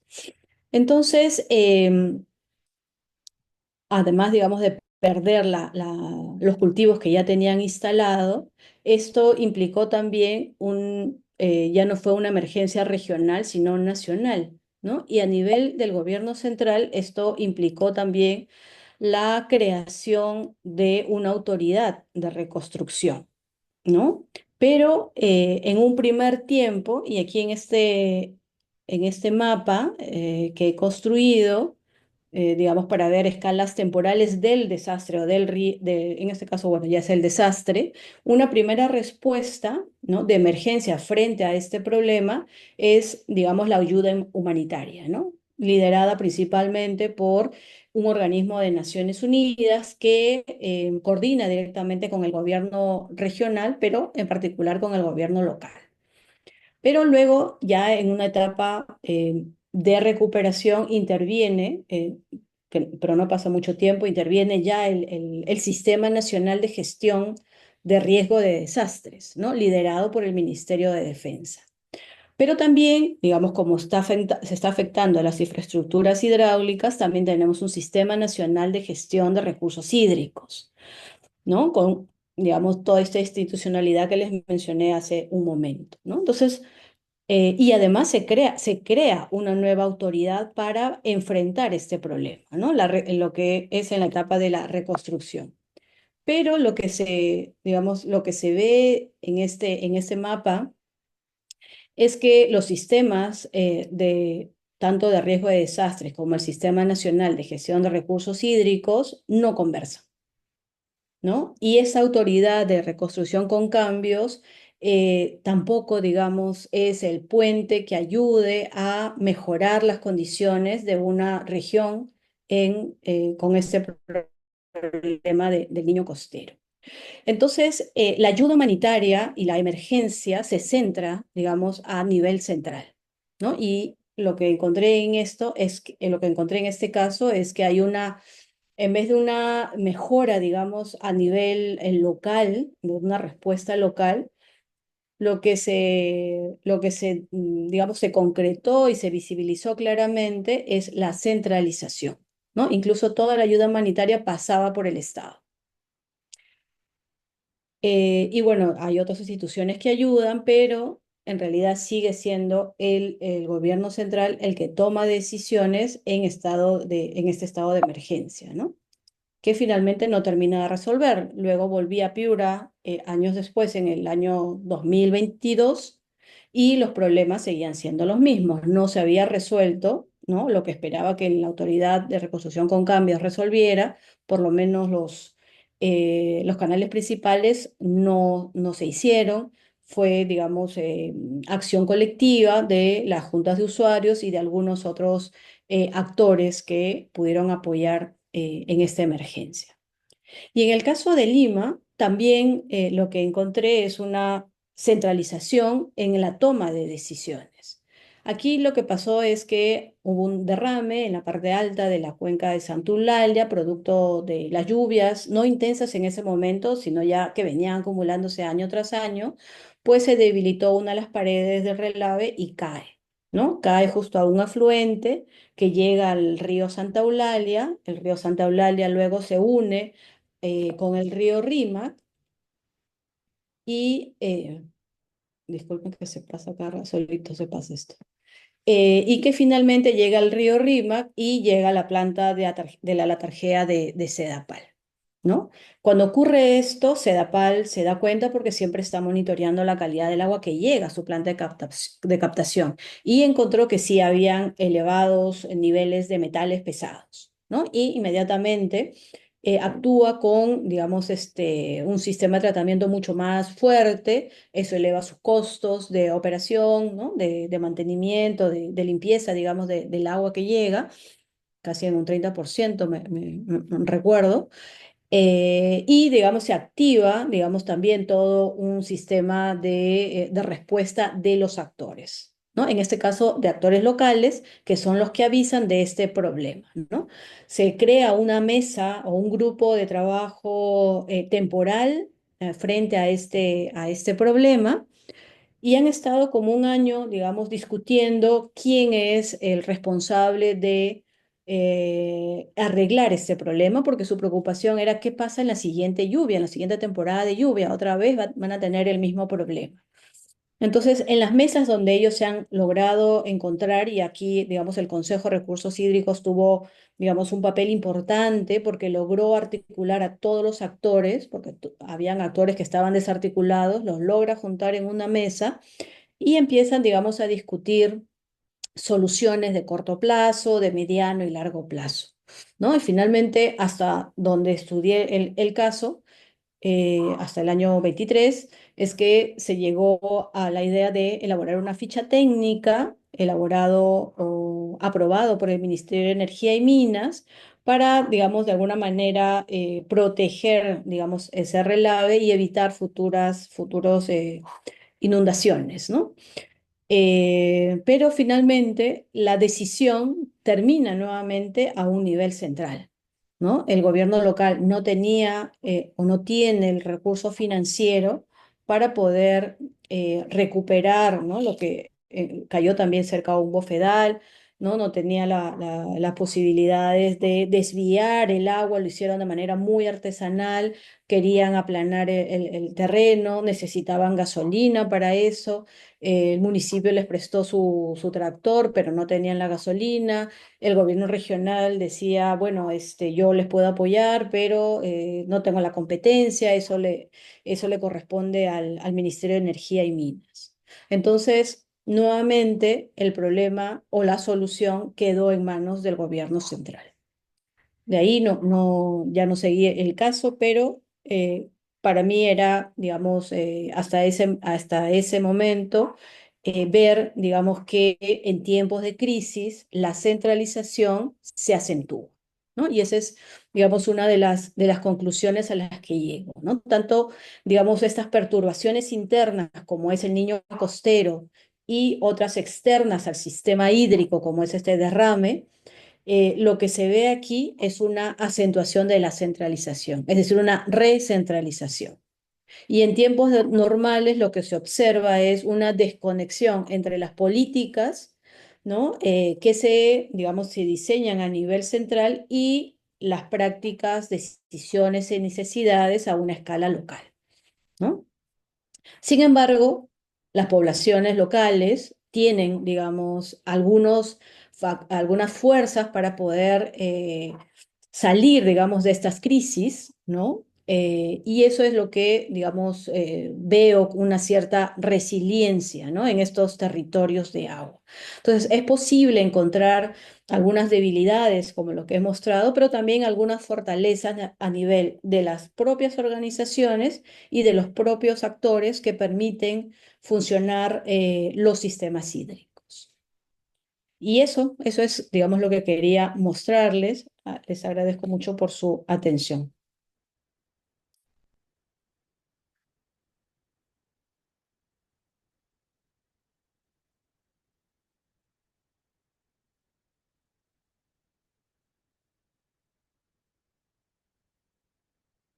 Muchísimas gracias, doctora Sofía Castro, por tan interesante ponencia. Vamos a pedirles a nuestros participantes, por favor, que puedan formular sus preguntas para que podamos compartir con nuestros dos ponentes.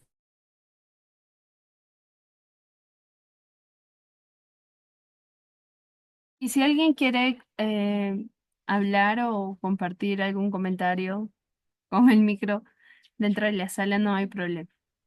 Están bienvenidos.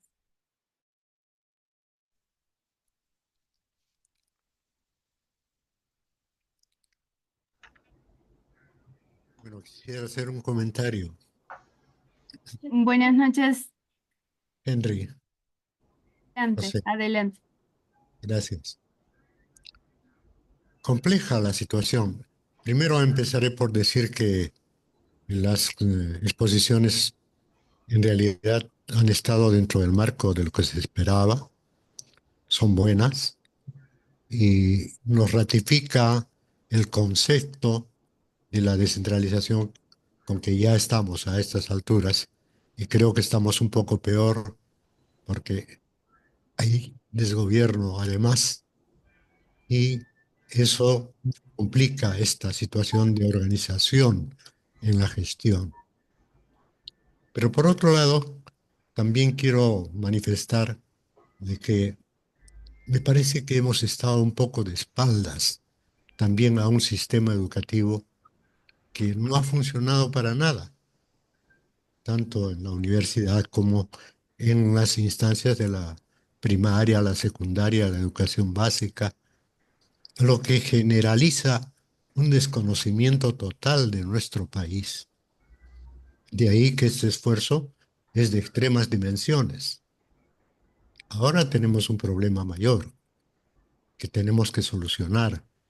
Y ustedes, como sociedad, como científicos, están planteando algunas cosas importantes, pero necesitamos ir más rápido y más al fondo para poder entrar, por ejemplo, en esta organización de las propias demandas de las corrientes, de los pobladores que manejan el agua, de los gobiernos regionales, de la coordinación.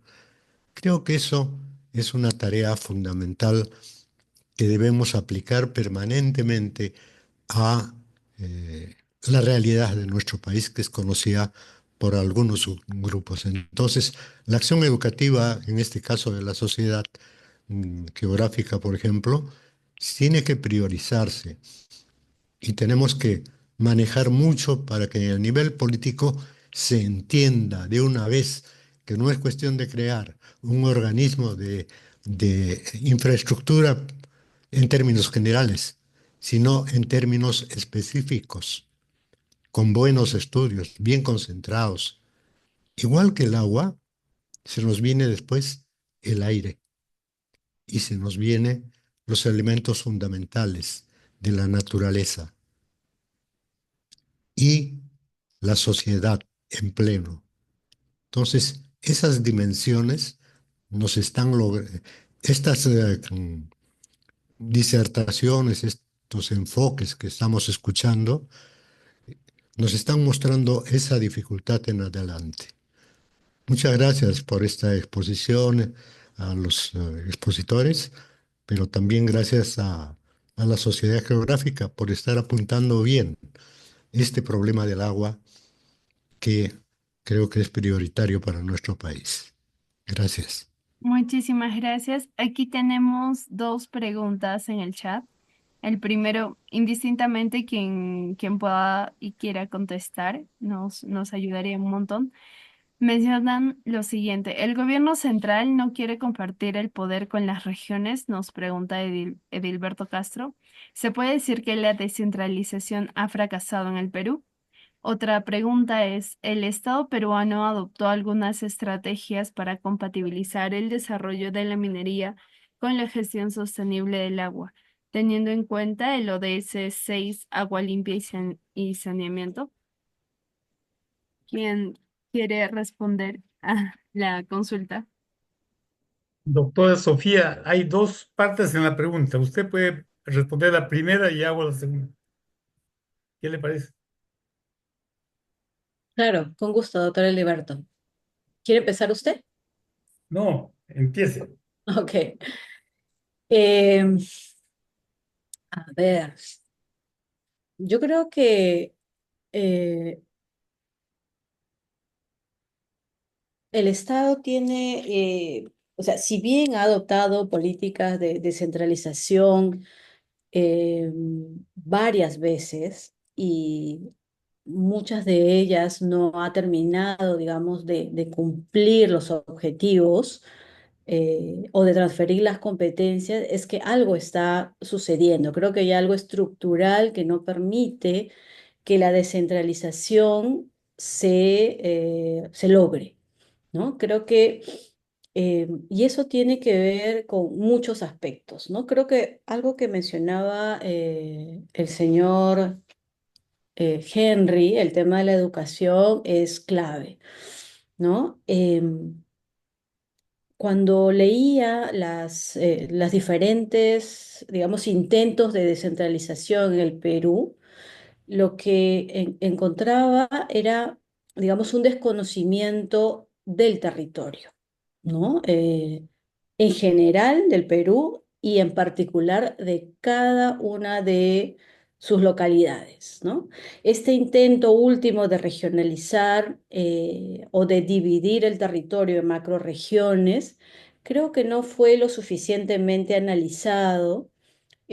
Parecía más una decisión arbitraria de juntar tales regiones y aquí que se formen una macrorregión que puede ser interesante, pero es una mirada desde arriba, ¿no? Es una decisión que se tomó, la tomó alguien de alguna institución y dijo, bueno, propongo crear estas 5 macrorregiones.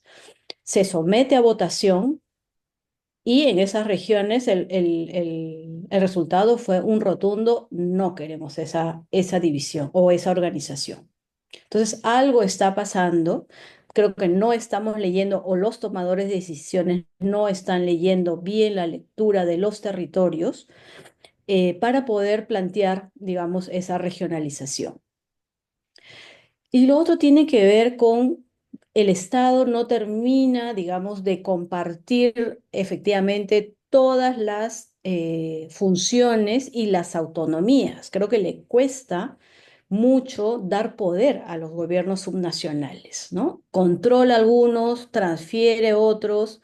Entonces, eso no permite, digamos, una real descentralización, ¿no? Creo que es una tarea pendiente. Yo no diría fracaso porque al menos hay el intento, pero creo que todavía es una tarea bastante inconclusa, ¿no? Y ojalá, digamos, se pueda seguir discutiendo estos temas.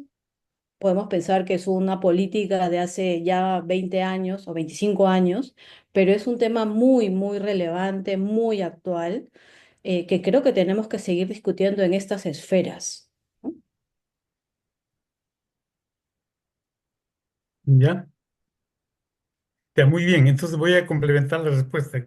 Creo que si no entiendo mal, es sobre el uso de la minería y el agua y la agricultura, ¿no? Bueno, pues en primer lugar, sobre la descentralización o desconcentración. Efectivamente, la desconcentración, pues, desconcentra algunas funciones, pero no la autoridad y bueno, la responsabilidad tal vez un poco, ¿no? Pero ahora, ¿por qué no hay descentralización? O sea, los gobernantes de turno que tal vez consideran que la sociedad está inmadura para descentralizar, ¿no? Ese ha sido uno de los factores básicos por qué no se ha permitido la descentralización, ¿no? Entonces, en realidad, pues deberíamos empezar por lo primero. Creo que aquí hay dos ministerios que son fundamentales para el desarrollo de la sociedad, ¿no? Que es el Ministerio de Educación y el Ministerio de Salud. Sin salud no hay educación y sin educación no hay miembros de la sociedad que sean responsables y que podamos llegar a una descentralización completa, ¿no? Sí. Creo que eso es el problema, ¿no? Ahora bien, con respecto a los usos del agua, entonces, indudablemente que el sector minero es uno de los usuarios, es el menor usuario del agua. También hay que, en honor a la verdad, hay que decir que es el que menos contamina a nivel global. Si consideramos el nivel global de la contaminación de las aguas en Perú, pues el sector minero es el que menos contamina, sobre todo la gran empresa minera, porque ellos están muy bien controlados y no se puede emprender ninguna actividad minera si no se tiene un estudio de impacto ambiental y el estudio de impacto ambiental contempla una planta de tratamiento, ¿sí? Y además el principio de economía circular del agua, ¿no? Es decir, que que no haya salida de agua a los cuerpos de agua naturales. Y eso es lo que están haciendo en la gran minería, ¿no? Entonces, si hay alguna contaminación por eventos especiales, pues sucede, ¿no? Lo que pasa es que la minería, pues el impacto es muy, digamos, los efectos de la contaminación minera es impactante, ¿no? Y entonces todos los medios sociales hablan de eso, sacan fotos, pero el mayor contaminante de las aguas es son los distritos, son las aguas municipales de desecho, ¿no? Es decir, el saneamiento, ¿no? Entonces, nosotros tenemos alrededor de 1.800 distritos y de acuerdo a la ley de municipalidades, ellos son los que están obligados o es su función gestionar las aguas de agua potable y de saneamiento, ya sea directamente o ya sea a través de las EPS, que son las empresas prestadoras de servicio, o las juntas, las JUS, ¿no? Que son juntas de usuarios de saneamiento, ¿ok? Entonces, más del 90% de esos distritos arrojan las aguas directamente a los cuerpos de agua sin ningún tratamiento. Y eso es lo que ha contaminado todos los cuerpos de agua. ¿Ok? Entonces, el mayor contaminante viene por ahí, ¿no? Ahora bien, sobre el uso de la minería, indudablemente o- el Perú pues es un país minero. Y comparando con otros países como Argentina, Brasil, Estados Unidos, que sea Australia o Rusia o Ucrania. Entonces, en realidad ellos tienen grandes extensiones agrícolas y no necesitan mucho la minería, pero el Perú lo que tiene es los Andes. La mayor parte de la ocupación está en los Andes y eso es minero, ¿no? Entonces el Perú siempre se ha considerado como un país minero. Eso no significa que la minería tiene que hacer lo que le place, pues, ¿no? Entonces, para eso hay una ley y últimamente, ya hace algunos años atrás, que se dio la ley de cabecera de cuenca. Aunque yo personalmente considero que dar una ley, o sea, no resuelve el problema, ¿no? O sea, dar leyes, normas, reglamentos, no resuelve el problema si no hay un compromiso real del que debe obedecer la norma, ¿no? ¿Ok? Y eso, entonces, eso pasa por la formación otra vez del ciudadano, pues. Si no tenemos ciudadanos bien formados, no vale ninguna ley. Creo que tenemos miles de leyes en el Perú. ¿Para qué sirven? ¿Para qué sirve? Entonces el Congreso discute leyes, modificación de leyes, ¿para qué? Si tenemos una básica, el Código Civil sería suficiente si lo aplicarían bien, ¿no? ¿Ok? Pero hay influencia política en todas las esferas que no debería haber, por ejemplo, Fiscalía, Poder Judicial. Entonces, mientras hay una influencia política ahí, entonces tampoco se puede llegar a la descentralización, ¿no? Y volviendo a la cuenca, para mí la cuenca debe ser tratada del mismo modo en toda su extensión, es decir, cabecera de cuenca, parte media y parte baja. La cabecera de Cuenca sabemos que es la zona de alimentación, normalmente de recarga de los recursos hídricos, ¿no? Y por supuesto que ahí, como caso particular del Perú, pues la minería está en esa parte alta, ¿no? Entonces, lo que hay que es ordenar el territorio, ¿sí? Y determinar cuáles serían las mejores prácticas de manejo en cada parte. Y solamente autorizar la explotación cuando se cumpla con este triángulo de social, ambiental y económico, ¿no? Sí, social, porque hay que ver tomar en cuenta la sociedad. Ambiental, porque el ambiente es básico para la sostenibilidad.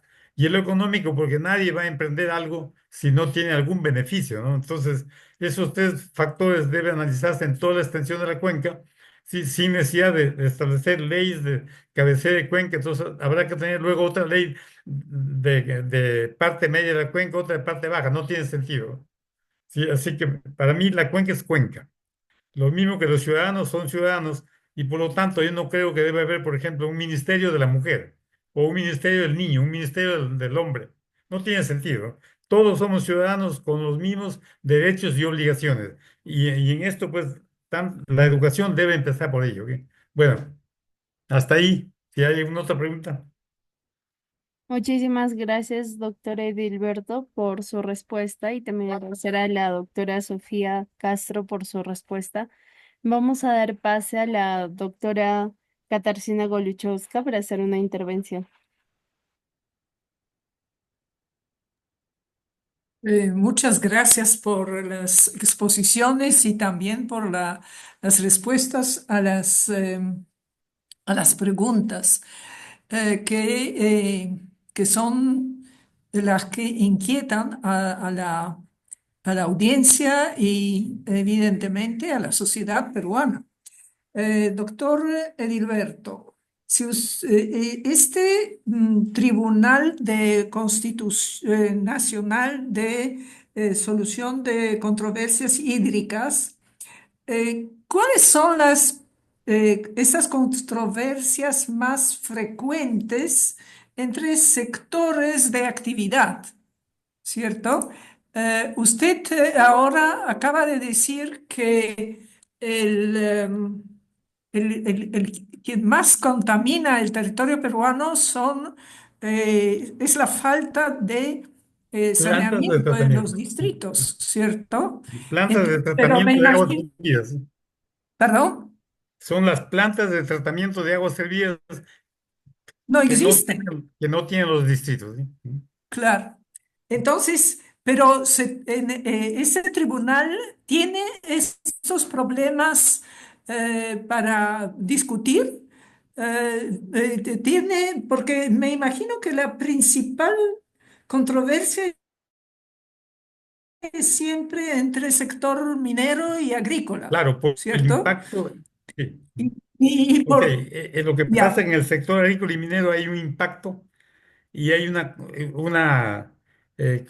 como decir, una pelea entre ellos. Y hay un componente político que es el que aúpa las controversias.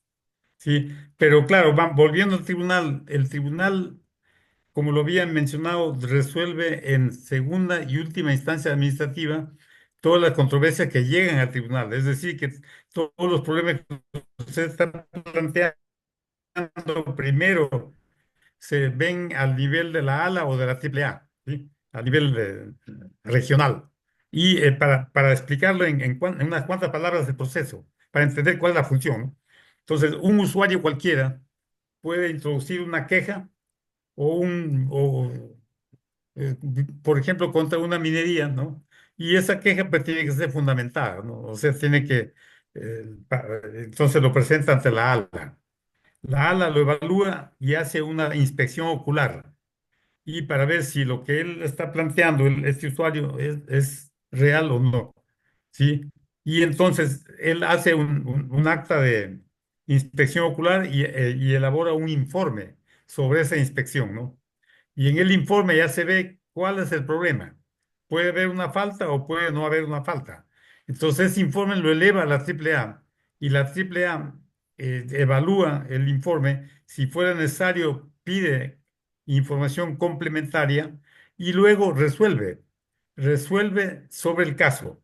Si es una queja, por ejemplo, por el mal uso del agua, entonces puede decir que le multa o no lo multa. Y hay un rango de multas que va desde una unidad tributaria hasta 10.000 de acuerdo a la falta, pues no, ok. Y hay unos 7 criterios para evaluar el monto de la multa, ¿no? Entonces, una vez que la AAA resuelve mediante un documento, una resolución, entonces se le informa al que ha sido aludido en la resolución, o sea, al infractor, ¿no? Ese infractor puede hacer dos cosas. Si está de acuerdo con la infracción, pues se calla, no dice, paga la multa. Si no está de acuerdo, entonces él reconsidera. Y la reconciliación dice, bueno, yo tengo otros medios que me olvidé de ponerlos, o hay medios adicionales que se omitieron, entonces quiero introducir estos medios y que evalúen de nuevo para ver si soy o no culpable. Entonces, la AAA evalúa los documentos que ha introducido el usuario en la reconciliación y decide mediante otra resolución. Y entonces decide si le convence con los medios, entonces lo exonera de culpa. Si no lo convence, emite una resolución definitiva, ¿no? Pero el usuario todavía puede apelar al tribunal, ¿ve? Y esa es la segunda instancia, ¿no? Entonces, esos son los casos que nosotros vemos, los que apelan después que no han estado de acuerdo con las resoluciones en el nivel regional. Eso es lo que llega. Por eso que nosotros no vemos el caso directo, sabemos, por supuesto, cuál es el problema de la contaminación, ¿no? Pero no vemos el caso directo que cuál municipalidad o cuál no tiene. Es en la gestión que se hace al nivel de la fiscalización que hace la ALA o la AAA. ¿Sí? Muy bien, bastante, un poco más complejo todavía todo el sistema. Entonces no se castiga el quien realmente contamina. Bueno, nosotros tenemos muchísimos casos de municipalidades que han llegado, casos que han llegado y que lo hemos multado, ¿no? O sea, mejor dicho, el tribunal no multa, el tribunal corrobora la multa de la AAA. Porque Ya. los que imponen la multa son los órganos desconcentrados. Entonces nosotros Ujú. simplemente corroboramos o no, de acuerdo a la evaluación de toda la información que nos llega sobre el caso, y le damos la razón a la AAA o le damos la razón al usuario. ¿Eh? Es lo que hacemos. Y en el caso de contaminación por aguas servidas, pues hay muchas multas, ¿no? Ahora, el problema pues no es la multa, ¿no? El problema es la contaminación en sí. Entonces, porque hay distritos muy pequeños que no tienen la capacidad de instalar una planta de tratamiento, mucho menos un presupuesto para operar el sistema, ¿no? Entonces ya esa es eh, una tarea, digamos, del Ministerio de Vivienda, es del Estado, pues, ¿no? Entonces es un problema. Sin embargo, como tenemos una normativa, pues nosotros corroboramos o no la multa, ¿no? Sí, pero hay un caso, no sé si ustedes están enterados, porque hay un caso que es el RUPAP, ¿no? Entonces hay,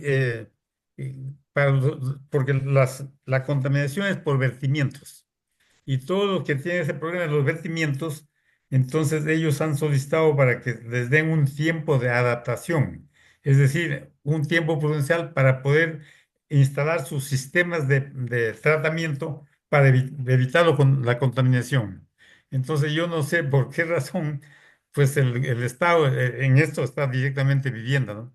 Vivienda han emitido un decreto supremo, pero esto ya hace bastante tiempo, se ha prorrogado inclusive desde 2015 para acá, ¿no?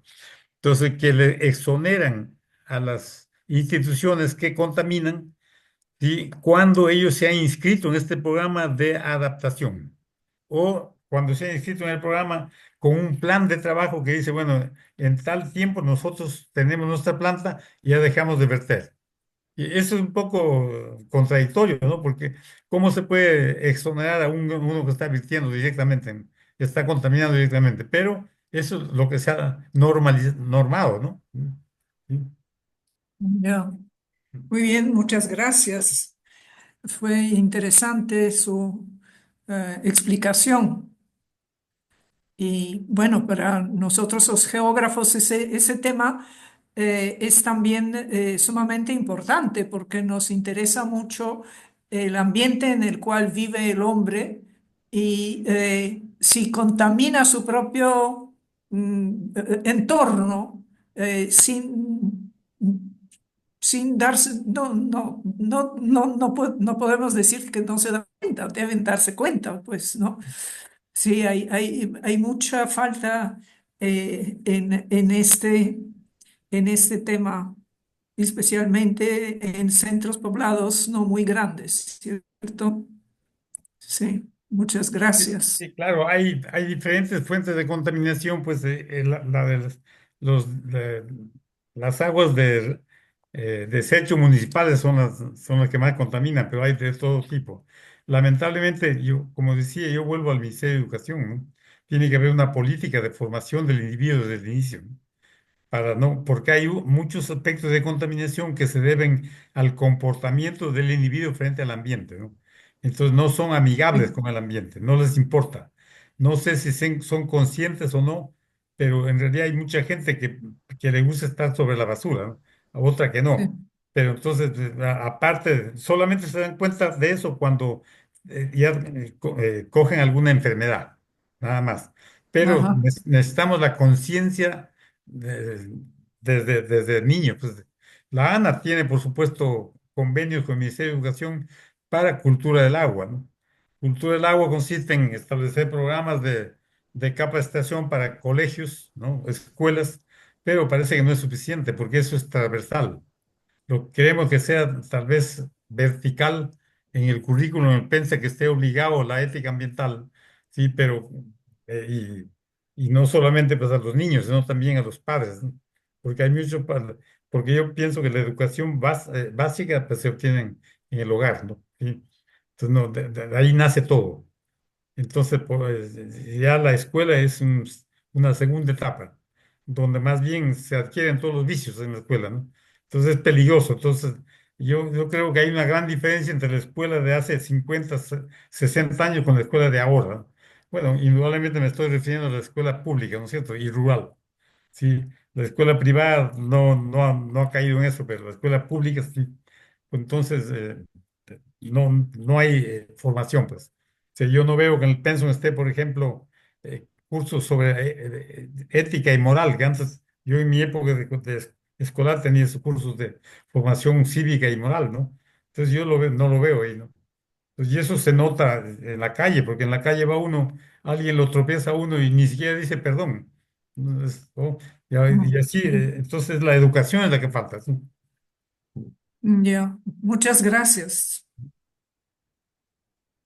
Bueno, muchísimas gracias a la doctora Sofía Castro y al doctor Edilberto Guevara por la ponencia del día de hoy. Pienso que ha sido muy fructífero y muy nutritivo. Hemos aprendido mucho sobre estos temas que son más complejos, como ya lo han desarrollado. Reiteremos a nuestros asistentes a seguir nuestros canales en Facebook y también por YouTube para que puedan volver a ver la presentación en caso tengan algún interés para compartirlo. Y bueno, nada, nos estamos viendo la siguiente semana en otro martes geográfico. Muchísimas gracias. Muchas Muchísimas gracias. gracias. Buenas noches. Buenas Gracias. noches. Muchas gracias.